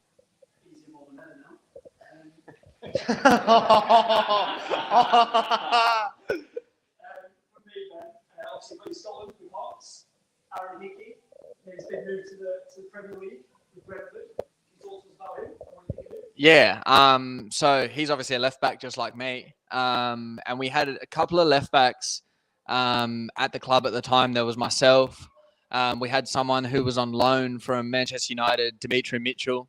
He was also a left back, and we both got injured around a similar sort of time. I think it was midway through the season, and we both got injured, and I did my ACL. He also did his knee, and he was out for 6 months. We had another guy who was a left back that also got injured, and then there was Aaron Hickey in the academy, and he came in, and I think his first game he was like man of the match against Celtic, and then second game Celtic again. So it was a cup game and then a league game, man of the match again against Celtic, which is big, against Celtic. It's a big club. And yeah, that was it. He played the rest of the season and was like physically, he was a beast. Like he was a 17-year-old kid, absolute beast. Like could match it physically. He was very, very smart beyond his years. And from there went to Bologna, and then Bologna now to Brentford. And it's like crazy. Like this was a young kid who trained with us, every now and again at Hearts, to now playing fairly consistently, I would say, in the Premier League. Like for your first season in the Premier League to be starting that many games already is unbelievable, and like fair play to him. It's amazing. Like anyone would dream for that career and that path. So huge props to him. He's obviously taken that talent, but he's actually taken it with him, and he's worked hard, and he's a good pro. So you don't get to that top level unless you're like that. So like he's so young. He's playing at Brentford already, who is like a team that are they're not just scraping around they're doing well in the Premier League. So anything, sky's the limit. Once you're at that level, when you're so young, providing that you keep a level head and you continue to work hard, and it's easy to let a lot of outside noise come in when you're that age, earning that sort of money. But I think he's a smart enough sort of kid to keep going on along his way. And if he does, I wouldn't be surprised to see him at a top 4 club.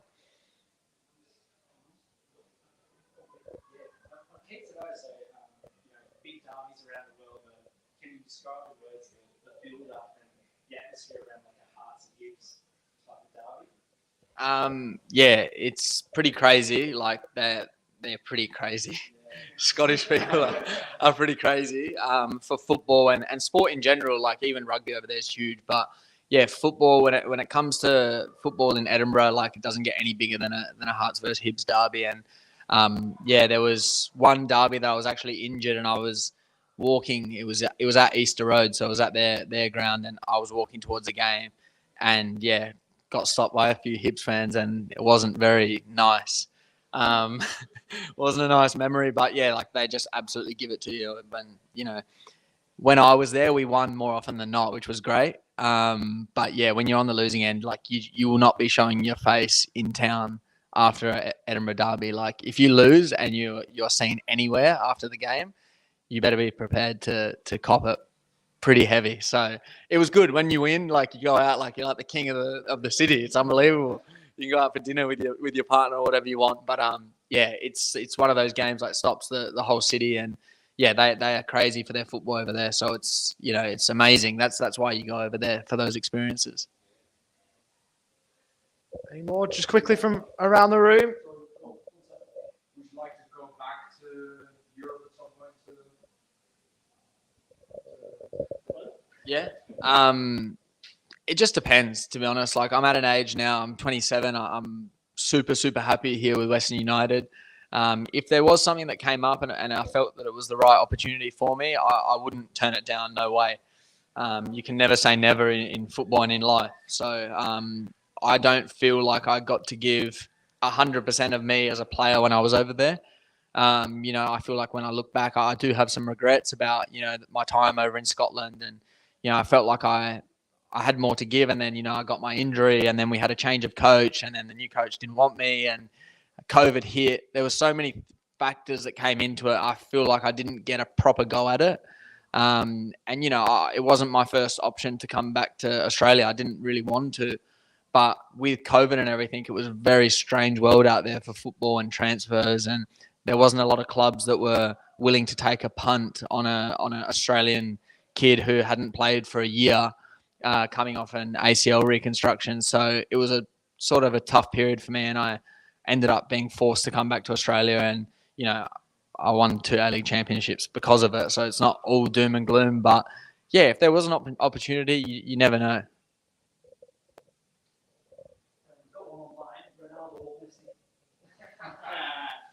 Look, I've always been like a Ronaldo fan. I love Ronaldo as a guy and as a player as well. But if you're I love him. But if you're asking on like natural football ability, I think I have to say Messi. I haven't said this previously, but I think I'm kidding myself if I actually say Ronaldo. I think like if you just watch even the World Cup, like what Messi was able to do with a football is just, I think no one else can do that. No one else can emulate what he can do. And I think on natural ability and as a footballer, it has to be Messi.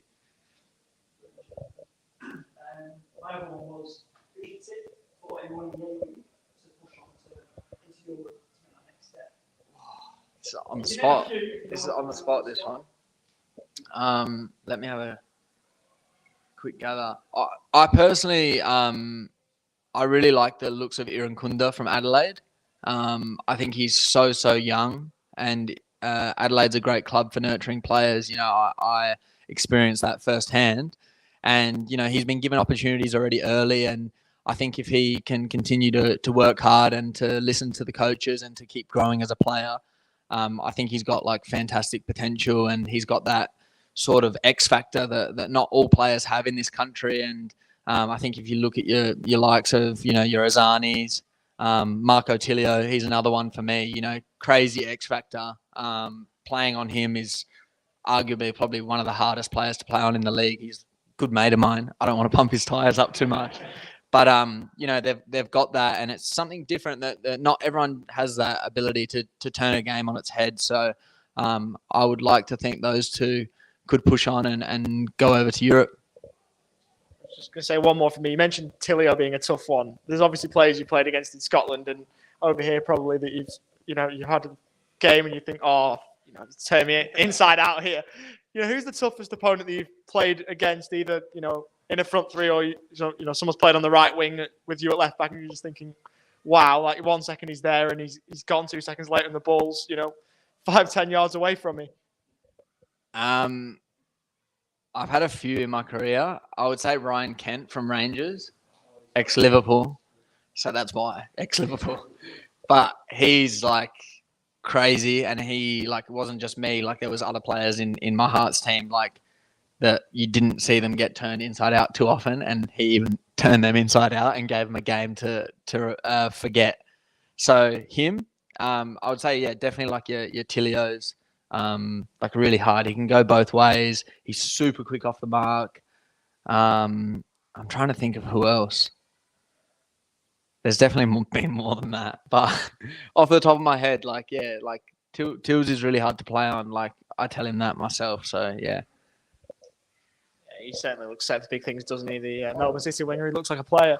Garin Qual. Sorry. I have to say, yeah, Garin Qual, like he put one, it wasn't actually through my legs, but the A-League said it was through my legs. I was a bit angry about that, but yeah, he's like flicked it over me and then they've set up a goal and yeah, you know, it wasn't my proudest moment, but yeah, he was another one like raw pace, man, raw talent. Like you can't teach that. Like you can't teach that to anyone. And like I was like, nah, this young kid, like he hasn't even played that much. I was like, after that game, I was like, nah, like 100%, he's the next big thing in Australia, 100%. So like honestly though, you know, like these kids they come on the block quite quickly and you don't always see it firsthand, but like watching even the way like, you know, he got Nikolai Topol-Stanley sent off and like just his pace when he broke through was like we were cruising in the game up until then, and then they bring him on at halftime, red card like 5 minutes later because just from him like getting the ball and being confident and running, red card. And then yeah, like after that he was just crazy. Like everything he did that game just worked, and like yeah, he put it over my leg in the box and then set up a goal. So yeah, that as well. And it's like, you know, like teams like Newcastle, they're doing their scouting. Like they're not getting this kid if he's not the real deal. And like fair play to him. He's there now and he's with heart. So yeah, I wish him all the best. And like yeah, it's great for football in this country to have players like that are going to Europe to those sorts of clubs and putting us on the map as a serious footballing nation. You mentioned that he's now Hearts Garin Qual. Was it Agent Garuccio who got him over? Did you have a hand in that move, given that he's obviously now at Hearts? No, I didn't. No, nothing at all, to be honest. No agent from my side. But yeah, like I'm wrapped for all of the lads that are there. You know, I played with Nate and spoke with Nate a bit before he went over. But the other guys, no, not really so much. But I know that it's like a great club for Aussies to be at, and especially that there's 4 of them there at one club. Like you can't ask for more than that. So it's a beautiful city. They love football. The club is like a top club. It's run really well. So no, I think they can all do so well there. And you know, I know Kai Rolls is absolutely flying, and Cammy Devlin as well. They absolutely love him. And you know, Nate was playing all the time as well. So and now obviously yeah, Qual's just gone there and. He's sort of like finding his feet a little bit, but I've seen like even in snippets of highlights that he's been looking like super dangerous already. So I've got no doubt that they'll all do well there. So it's really good for them. Any final questions before we wrap this up and move through to the preview podcast? This is from your own person. Can we be expecting any all access from yourself? Oh, that'd be good. I don't know. Have to speak to A-Leagues All Access. Like, make it happen, please. We'll see. Yeah, it's been good, the A-Leagues All Access. We've had a few good ones recently. We've had Jason Cummings a couple of weeks ago. That was a decent episode of De Villa recently. Get yourself on there, surely. A few tough acts to follow, I think, of the last couple. Like, yeah, they're so good. I think it's great to get that insight. Obviously, like Uli De Villa, like I think everyone can admire his strength, and I don't know if I can sit myself down to watch that one because every time I see a snippet, I feel like tearing up. So like fair play to him and so much credit to him. He's obviously a top leader for MacArthur, and I think everyone thinks so highly of him. Absolutely, but yeah, we'll get the A-Leagues involved. Certainly, we can expect a message from him. We can sort it out, I'm sure. I think we've got another one more.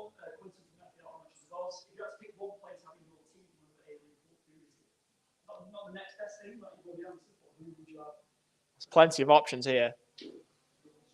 I don't know if it's like if I look at our team, like what we need, or if you could just pick one. I think like it have to be like J-Mac. Like J-Mac, the guy just scores goals. Like that's it. And we've already got like Prijovic, who we know he can score goals as well. So I think like if you had those top, it'd be like pretty deadly. J-Mac like running more in behind, and then you got like Prijovic who can like come and hold balls up and stuff. That would be not bad. I think I've got a curse on Jamie McLaren because I've commentated 2 games Melbourne City this season, and the 2 games that I've commentated on are the 2 games he hasn't scored in this season. So as long as I'm not on the microphone, I'm not. He's going to score tonight. I'm not on tonight. he's gonna score. He's gonna score. But no, he's had an unreal record. 16 this season already. He's just crazy to have a player that good in the league, and I don't think he'll stop scoring. I think for any Melbourne City fans in the room and online, yeah, you've got a player there, and hopefully, for your sake, he grabs himself a goal tonight. But Ben, thank you very much for joining us. It's been an absolute pleasure having you here. Thank you. Thank you for your time.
questions about. I'll start with transfers.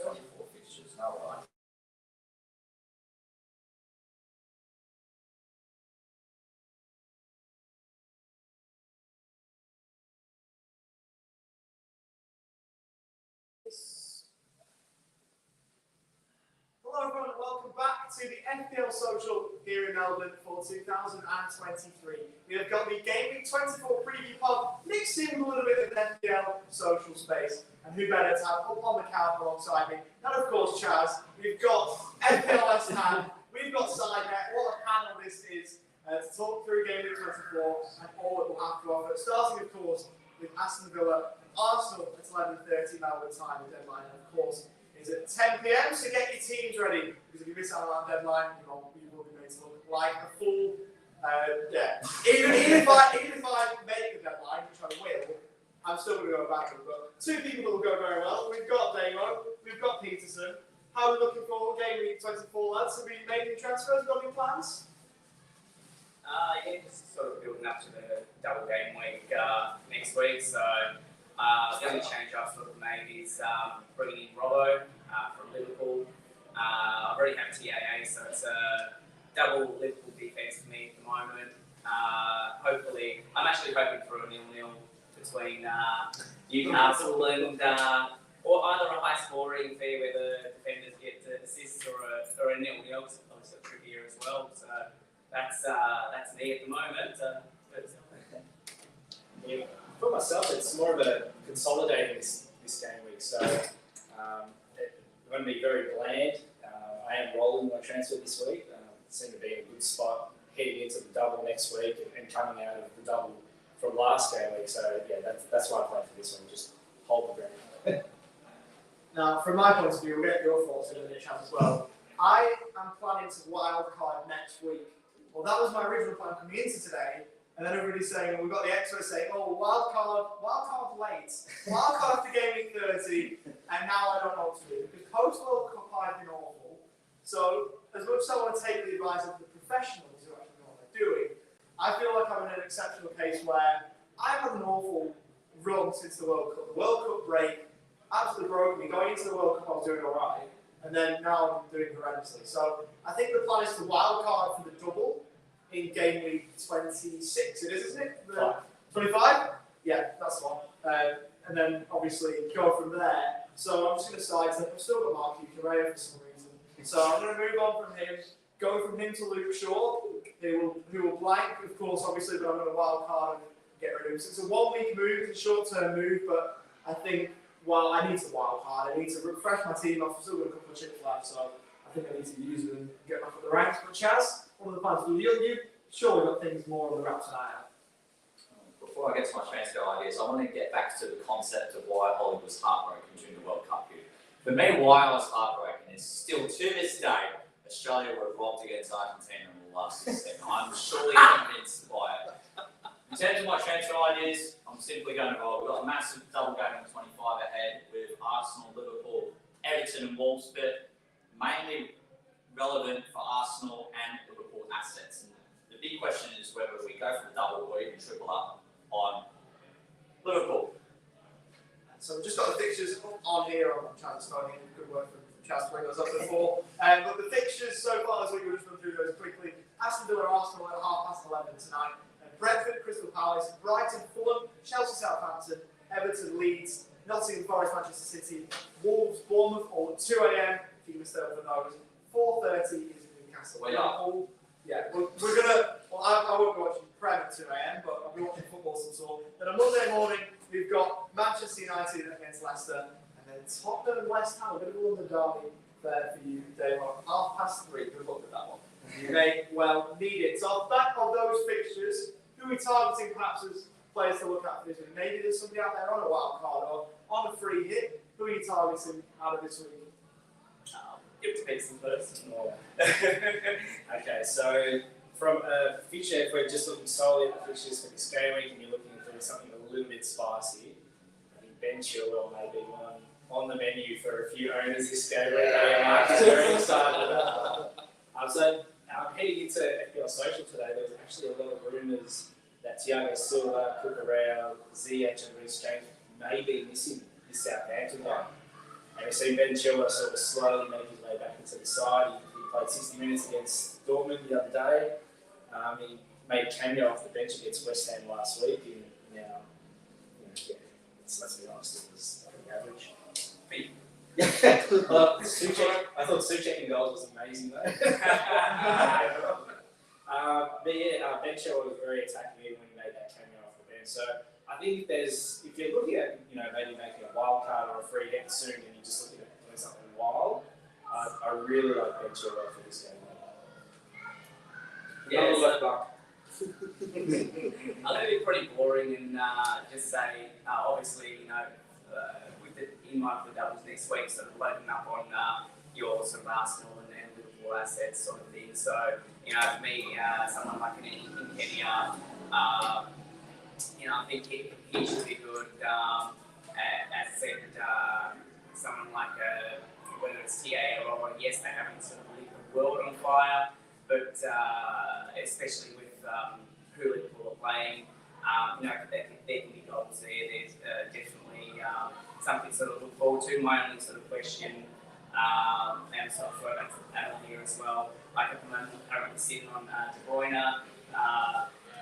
Halfback a really interesting selection next week. Do I move on De Bruyne for say a Salah, given that Salah has the double, or should I sort of keep De Bruyne since obviously his last game he returned quite well, and then look to someone one of the Liverpool sort of strikers, but again who you pick and why? So those are the sort of questions that I have at the moment, that I think there's some tough decisions coming into sort of game week 25. And I know I'm talking a lot about game week 25, but it's sort of like a calm for the storm this week. You very much want to set up your teams for the doubles. Yeah, I think Chilwell's a good one. I like Chilwell. I think the plan at the moment, I might stick with Shaw just given how we're looking, but Chilwell will probably go out and ball now. I don't mind as a shout. He looked good against West Ham in the week, so maybe a good one for you there, Peter. So we'll kind of, Chaz, have you got one maybe for this week? Maybe from your Gunners or elsewhere? I don't actually have one player. I'm just really excited to get captain's corner with 4 captain options. That's all I'm going to say. So, in fact, why don't we go into that now? We've teased it. And if you haven't tuned into an FPL Addicts podcast this season, you don't know who this man is. Charlie Roberts does an unbelievable captain's corner. And I'm not saying that because he's right here, sitting to my right. He does an immense captain's corner. There's been times when, right at the end of the podcast, it's 11 p.m. at night, whatever, we're all a little bit flat. He comes in and he absolutely lights up the virtual room. So, Chaz, say it again. Take it away, mate. Sure, we're talking about me terrorising the pod at the back end of every episode on the Friday, and we're going to talk about someone that's probably going to terrorise Nottingham Forest defence yet again. That is the Terminator in Erling Haaland, and back on the score sheet, scoring the last goal in their 3-1 win away at Arsenal on Wednesday night UK time. He's got 26 goals in 22 league matches this season. And speaking of 26, that's the amount of minutes it took for him to score his first half hat-trick against Nottingham Forest in the reverse fixture earlier in the season. Now, Nottingham Forest heading into this game are missing 2 of their key centre-backs in McKenna and Willie Volley. And my next point, look, I don't mean to use a Tom Skinner reference if you haven't watched Celebrity MasterChef already, but Steve Cook, he doesn't tend to get nervous, but he's starting to feel a little bit shaky with the prospect of going up against Haaland in this game at the City ground. Harry Kane is the second option at home to West Ham United. It's the final game for the game week. He's had 19 appearances against them, 11 goals and 4 assists. Speaking of 4, that's the amount of times he's scored a brace against his upcoming opponents. Since the last FPL Social event in October, West Ham have only kept 2 clean sheets in the league. And just to remind you, the last social event for FPL took place in Australia in October. He's the second highest scoring player who's also taken the most shots of any player so far this campaign, plus the most shots on target with 36. The most shots, talking about in total, in 81. So if you want to try and gain some rank this coming game week, he may be your man, the Spurs number 10. Option number 3. Now, arguably, he's the most informed player in the world right now. Now, I'm not using the Liverpool fan TV clip from the start about Sadio Mane, about he was the best football player in the world. Unfortunately, he shipped off the vine. But we're talking about Marcus Rashford here, who has returned in 14 of his last 16 games in all competitions. Speaking of FPL, in his last 6 games, he scored 60 points, which is the most of any player in that time. And since his 2016-17 campaign, he has scored a goal in every season he's faced Leicester City. Now, he did get an assist in the early fixture, so if he wants that trend to continue, he's scoring at Old Trafford on Sunday against Harry Souttar's Foxes. The final option, a bit of a curveball if you don't want to be really, really adventurous. We're going down West London, João Felix from Chelsea at home to Southampton. João Felix scored his first goal for the campaign away at the Hammers, alongside with that securing maximum bonus points, a huge 9-pointer. Now let's not forget, he did get sent off with a red card in his opening game for Chelsea, away in the West London derby against Fulham, suspended for 3 matches, comes back into the side and goes, well, that bon appetit, I'm going to dish up that delivery. He's got the highest XG of any player from the game last Saturday with 0.64, plus registered the most shots of any player on the ground. He was only selected by 30% of fantasy sides. What's not to like? And Chelsea's 5 of their next 7 fixtures are rated as a 2 on the fixture difficulty ranking. That's my time in front of the camera right there. And yet, another segment of Captain's Corner. Woo! I'm telling you, this guy is golden when it comes to Captain's Corner. He's absolutely brilliant. It's a shame you're not more players. I could have gone on for ages, mate. You should have had another 10 then. But it would have been sorted for entertainment for the next hour, and it would have been amazing. But Charles, that was absolutely quality. A bit of food for thought for you managers out there. João Felix is a really interesting one. It's got my appetite slightly working on whether he's a good option to bring in. Obviously, if you're being a Chelsea man, Pete, I would say you're on a front row seat to it, but he's only played it twice, or 1.5, considering his red card against Fulham a few weeks ago. But yeah, certainly a few good options there. Now, if we do have a look at the week, we have a look at the fixtures. Villa Arsenal is a massive game to start off the week, but if we look later down the game week, Damo, your West Ham, London derby. Obviously, there are always big games, those London derbies. How do you reckon Hammers will get on? So, I actually don't think we'll do too badly. I think it'll be a draw, and maybe a high-scoring draw. We always sort of bring it, regardless of where we are on the table, we bring it to Tottenham. We hate losing to Tottenham.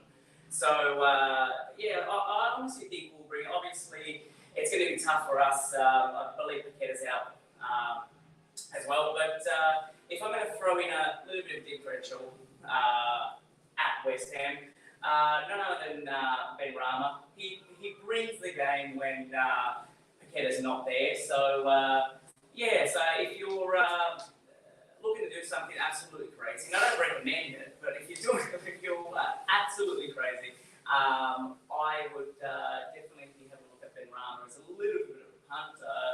And yeah, I think it's going to be a high-scoring draw, so I'm going to go 3-all. Cool. Now, I'm just going to mention here, the last FPL Social, if you were here in attendance, we had a bit of a cult hero in Harry Winks. I don't know if anybody remembers that or not. When I brought him in, Matt at the time, who was on the podcast with us, a Tottenham fan, was absolutely bemused as to why I was bringing Harry Winks in. He was just going to sit on my bench. Everyone was meant to. Everyone was bemused. And for this Melbourne FPL Social, we need a cult hero for the game week. Is there anybody, Pete, who you've got who would just be completely outlandish for this week? You could maybe see doing something. It's completely on the spot, I understand that. But is there anybody you can think, nobody's talking about him? Absolutely nobody's even got him in. But he's going to do something special for the next few weeks, maybe. Here we go. Off the top of my head, so this season I've generally been doing the rule with Operation Target Bournemouth, and looking at the fixtures, they're playing the boys' Wolves over there. So I think Matthias Cunha, maybe. I mean, 5.5 million up forward.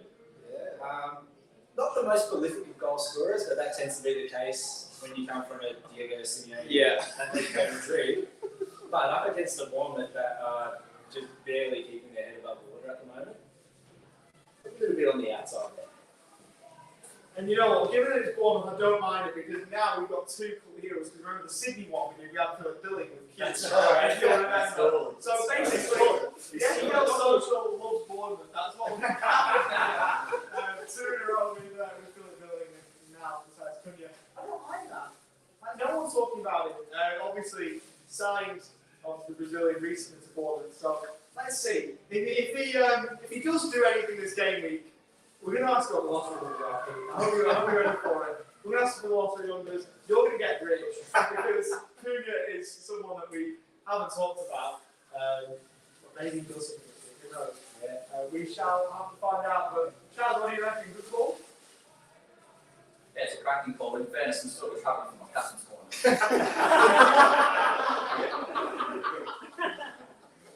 So he's out of action for the next 3 years, maybe, Chaz. About sorting himself out. That will just about do us, I reckon, for the preview podcast. In terms of the social space, which we've got to work in, is there any questions from online or from the floor that maybe you've got for us on the panel for this upcoming game week?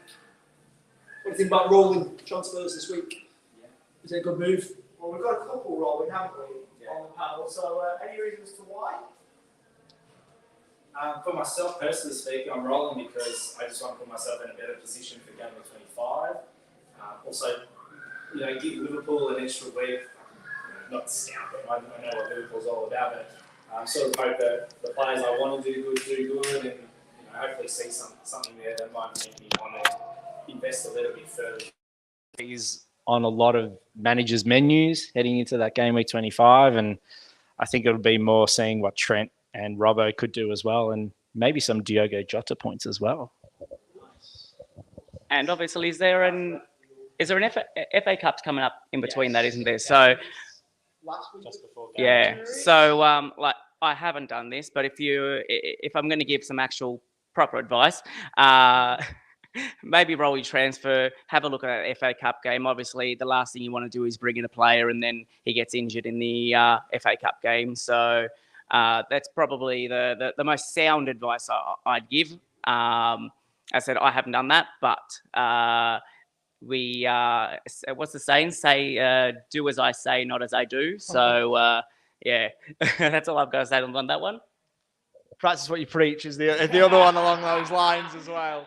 Now, in terms of the FA Cup, I'll get a look at Leicester because we're still in it somehow, and we play Leicester away, so that will give me a bit of an insight into Leicester. But yeah, it's going to be interesting. The FA Cup, obviously, we've had the League Cup as well. That's impacted the FPL season as well. They're a bit frustrating at this point in the season, aren't they? I mean, it's good for lower league sides. Obviously, everyone, I think, in the room supports a Premier League club, so it doesn't matter for everybody. But it's nice to have a cup run. But from an FPL point of view, it must be really frustrating if you see a player that you want get injured in a game that seemingly doesn't mean as much. Yeah, we'll have to see how that sort of goes if we move into the next few weeks. Obviously, we've got the FA Cup. We've got 9 teams, as we talked about before, currently in the last 16 of that competition. Some big sides already out there. Arsenal are gone. Chelsea are gone. So West Ham, they're still there.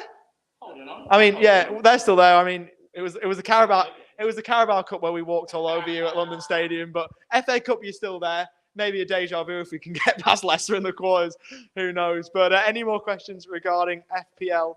Maybe from online. We've had a few online. It's been really good online so far, the participation. We thank you for all of your questions.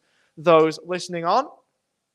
I have to play to bench to from Bueno, White, Andres, and Unonta.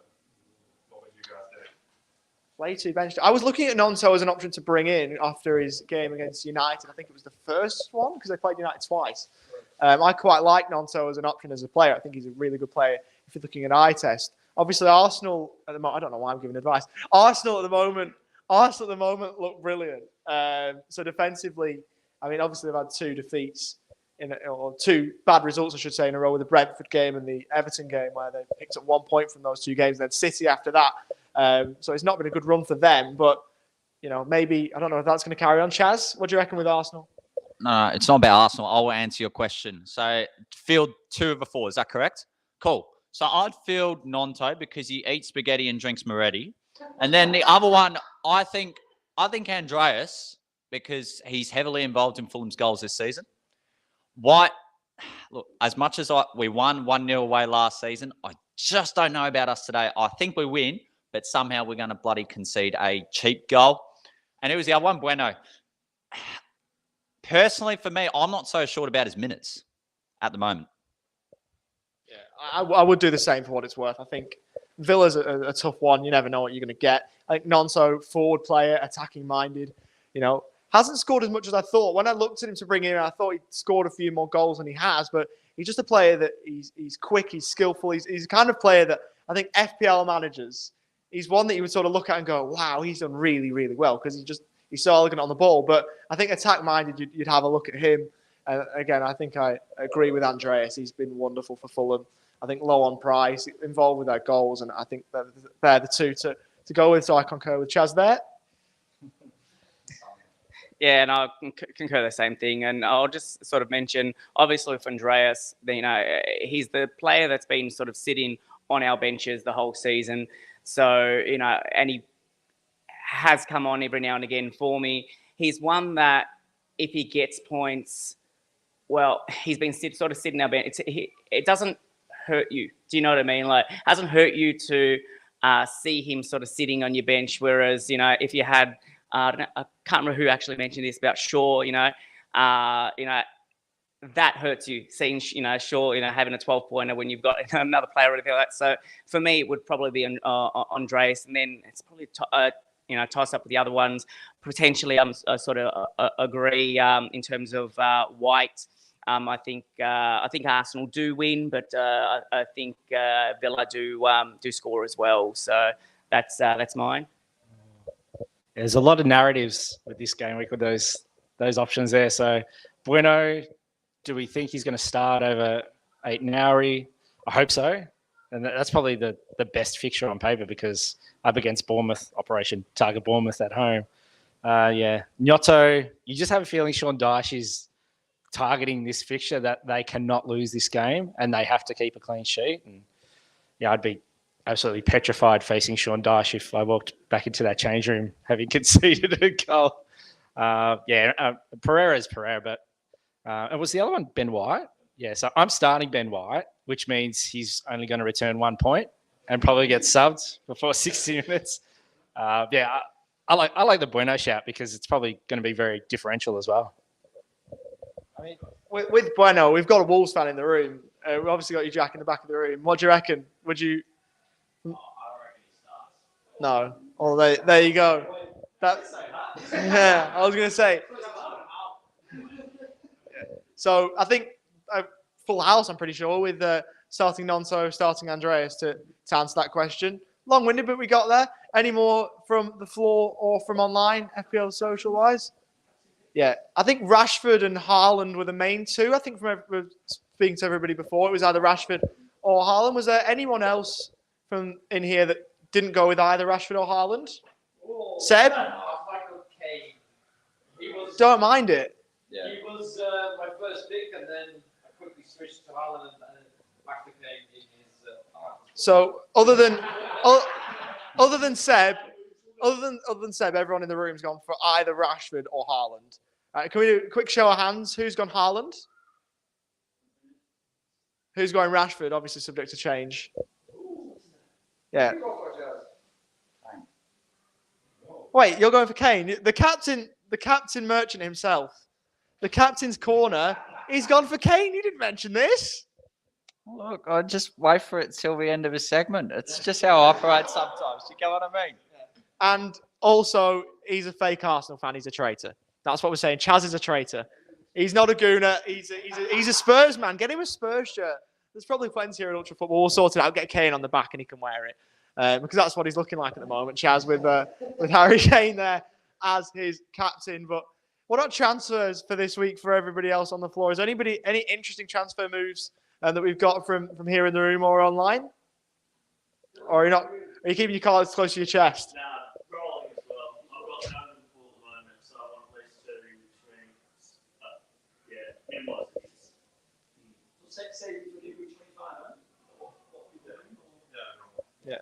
One on the topic of Liverpool, if we want to go Liverpool ever so quickly. Darwin Núñez, where do we sit? Or Núñez? He's had an interesting season. There was a lot of talk on him. Is he one we're going to look at? I don't think I will.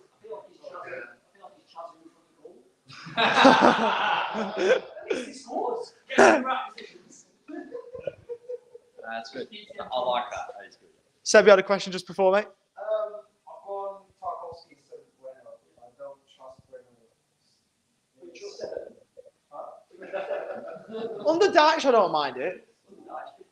So, and Everton have the double, and Daesh, Tarkovsky, set pieces. Margin heavy. It is. A match made at Turf Moor, which is absolutely why I absolutely hate it. But any more transfer moves from across the floor? Jack, come on. Have you gone with McNeil? Oh, you're just trying to just hammer all the ex-Burnley players at me.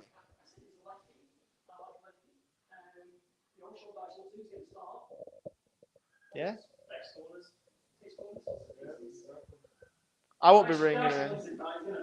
Is it a court? Yeah, he'll play. Yeah. Interesting one. I won't be bringing him in, but I don't mind it. I don't mind it as a shout. Yeah. I mean, the only reason why I'm not rolling, as I say, is that I plan to wildcard next week, or else I probably would be. I think that's the main bit of advice, but my team is such a shambles that I don't think I can afford to. So, yeah, I think rolling is the plan if you've got a half-decent, at least, team. If not, then you can maybe try something out of the ordinary and see where you go from there. But anything more for this game week, or are we happy to roll it on? Looks like we're happy. So that was the podcast and social space for game week 24. All the best. May your arrows be green. And hopefully, by the time that we get to game week 25, you've had a little bit of a rise off the back of this advice.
So, in terms of the online sections of things for the live stream, that is going to wrap it up. We are going to do a few quick things after this, but in terms of the online section of things for the stream, this will wrap it up. We thank you ever so much for your company this afternoon. Chaz, it's been absolutely wonderful, hasn't it?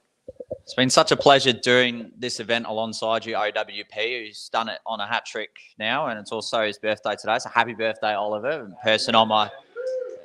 There you have it. It's been an excellent show, and me first, sort of as a predominant co-host too. It's been absolutely fantastic, and I've loved the insight and discussions from all of our panel debates. Thank you again for tuning in, and hopefully we can see you back online for the 4th edition of the FPL Social, wherever and whenever that may be. Take care. Yeah.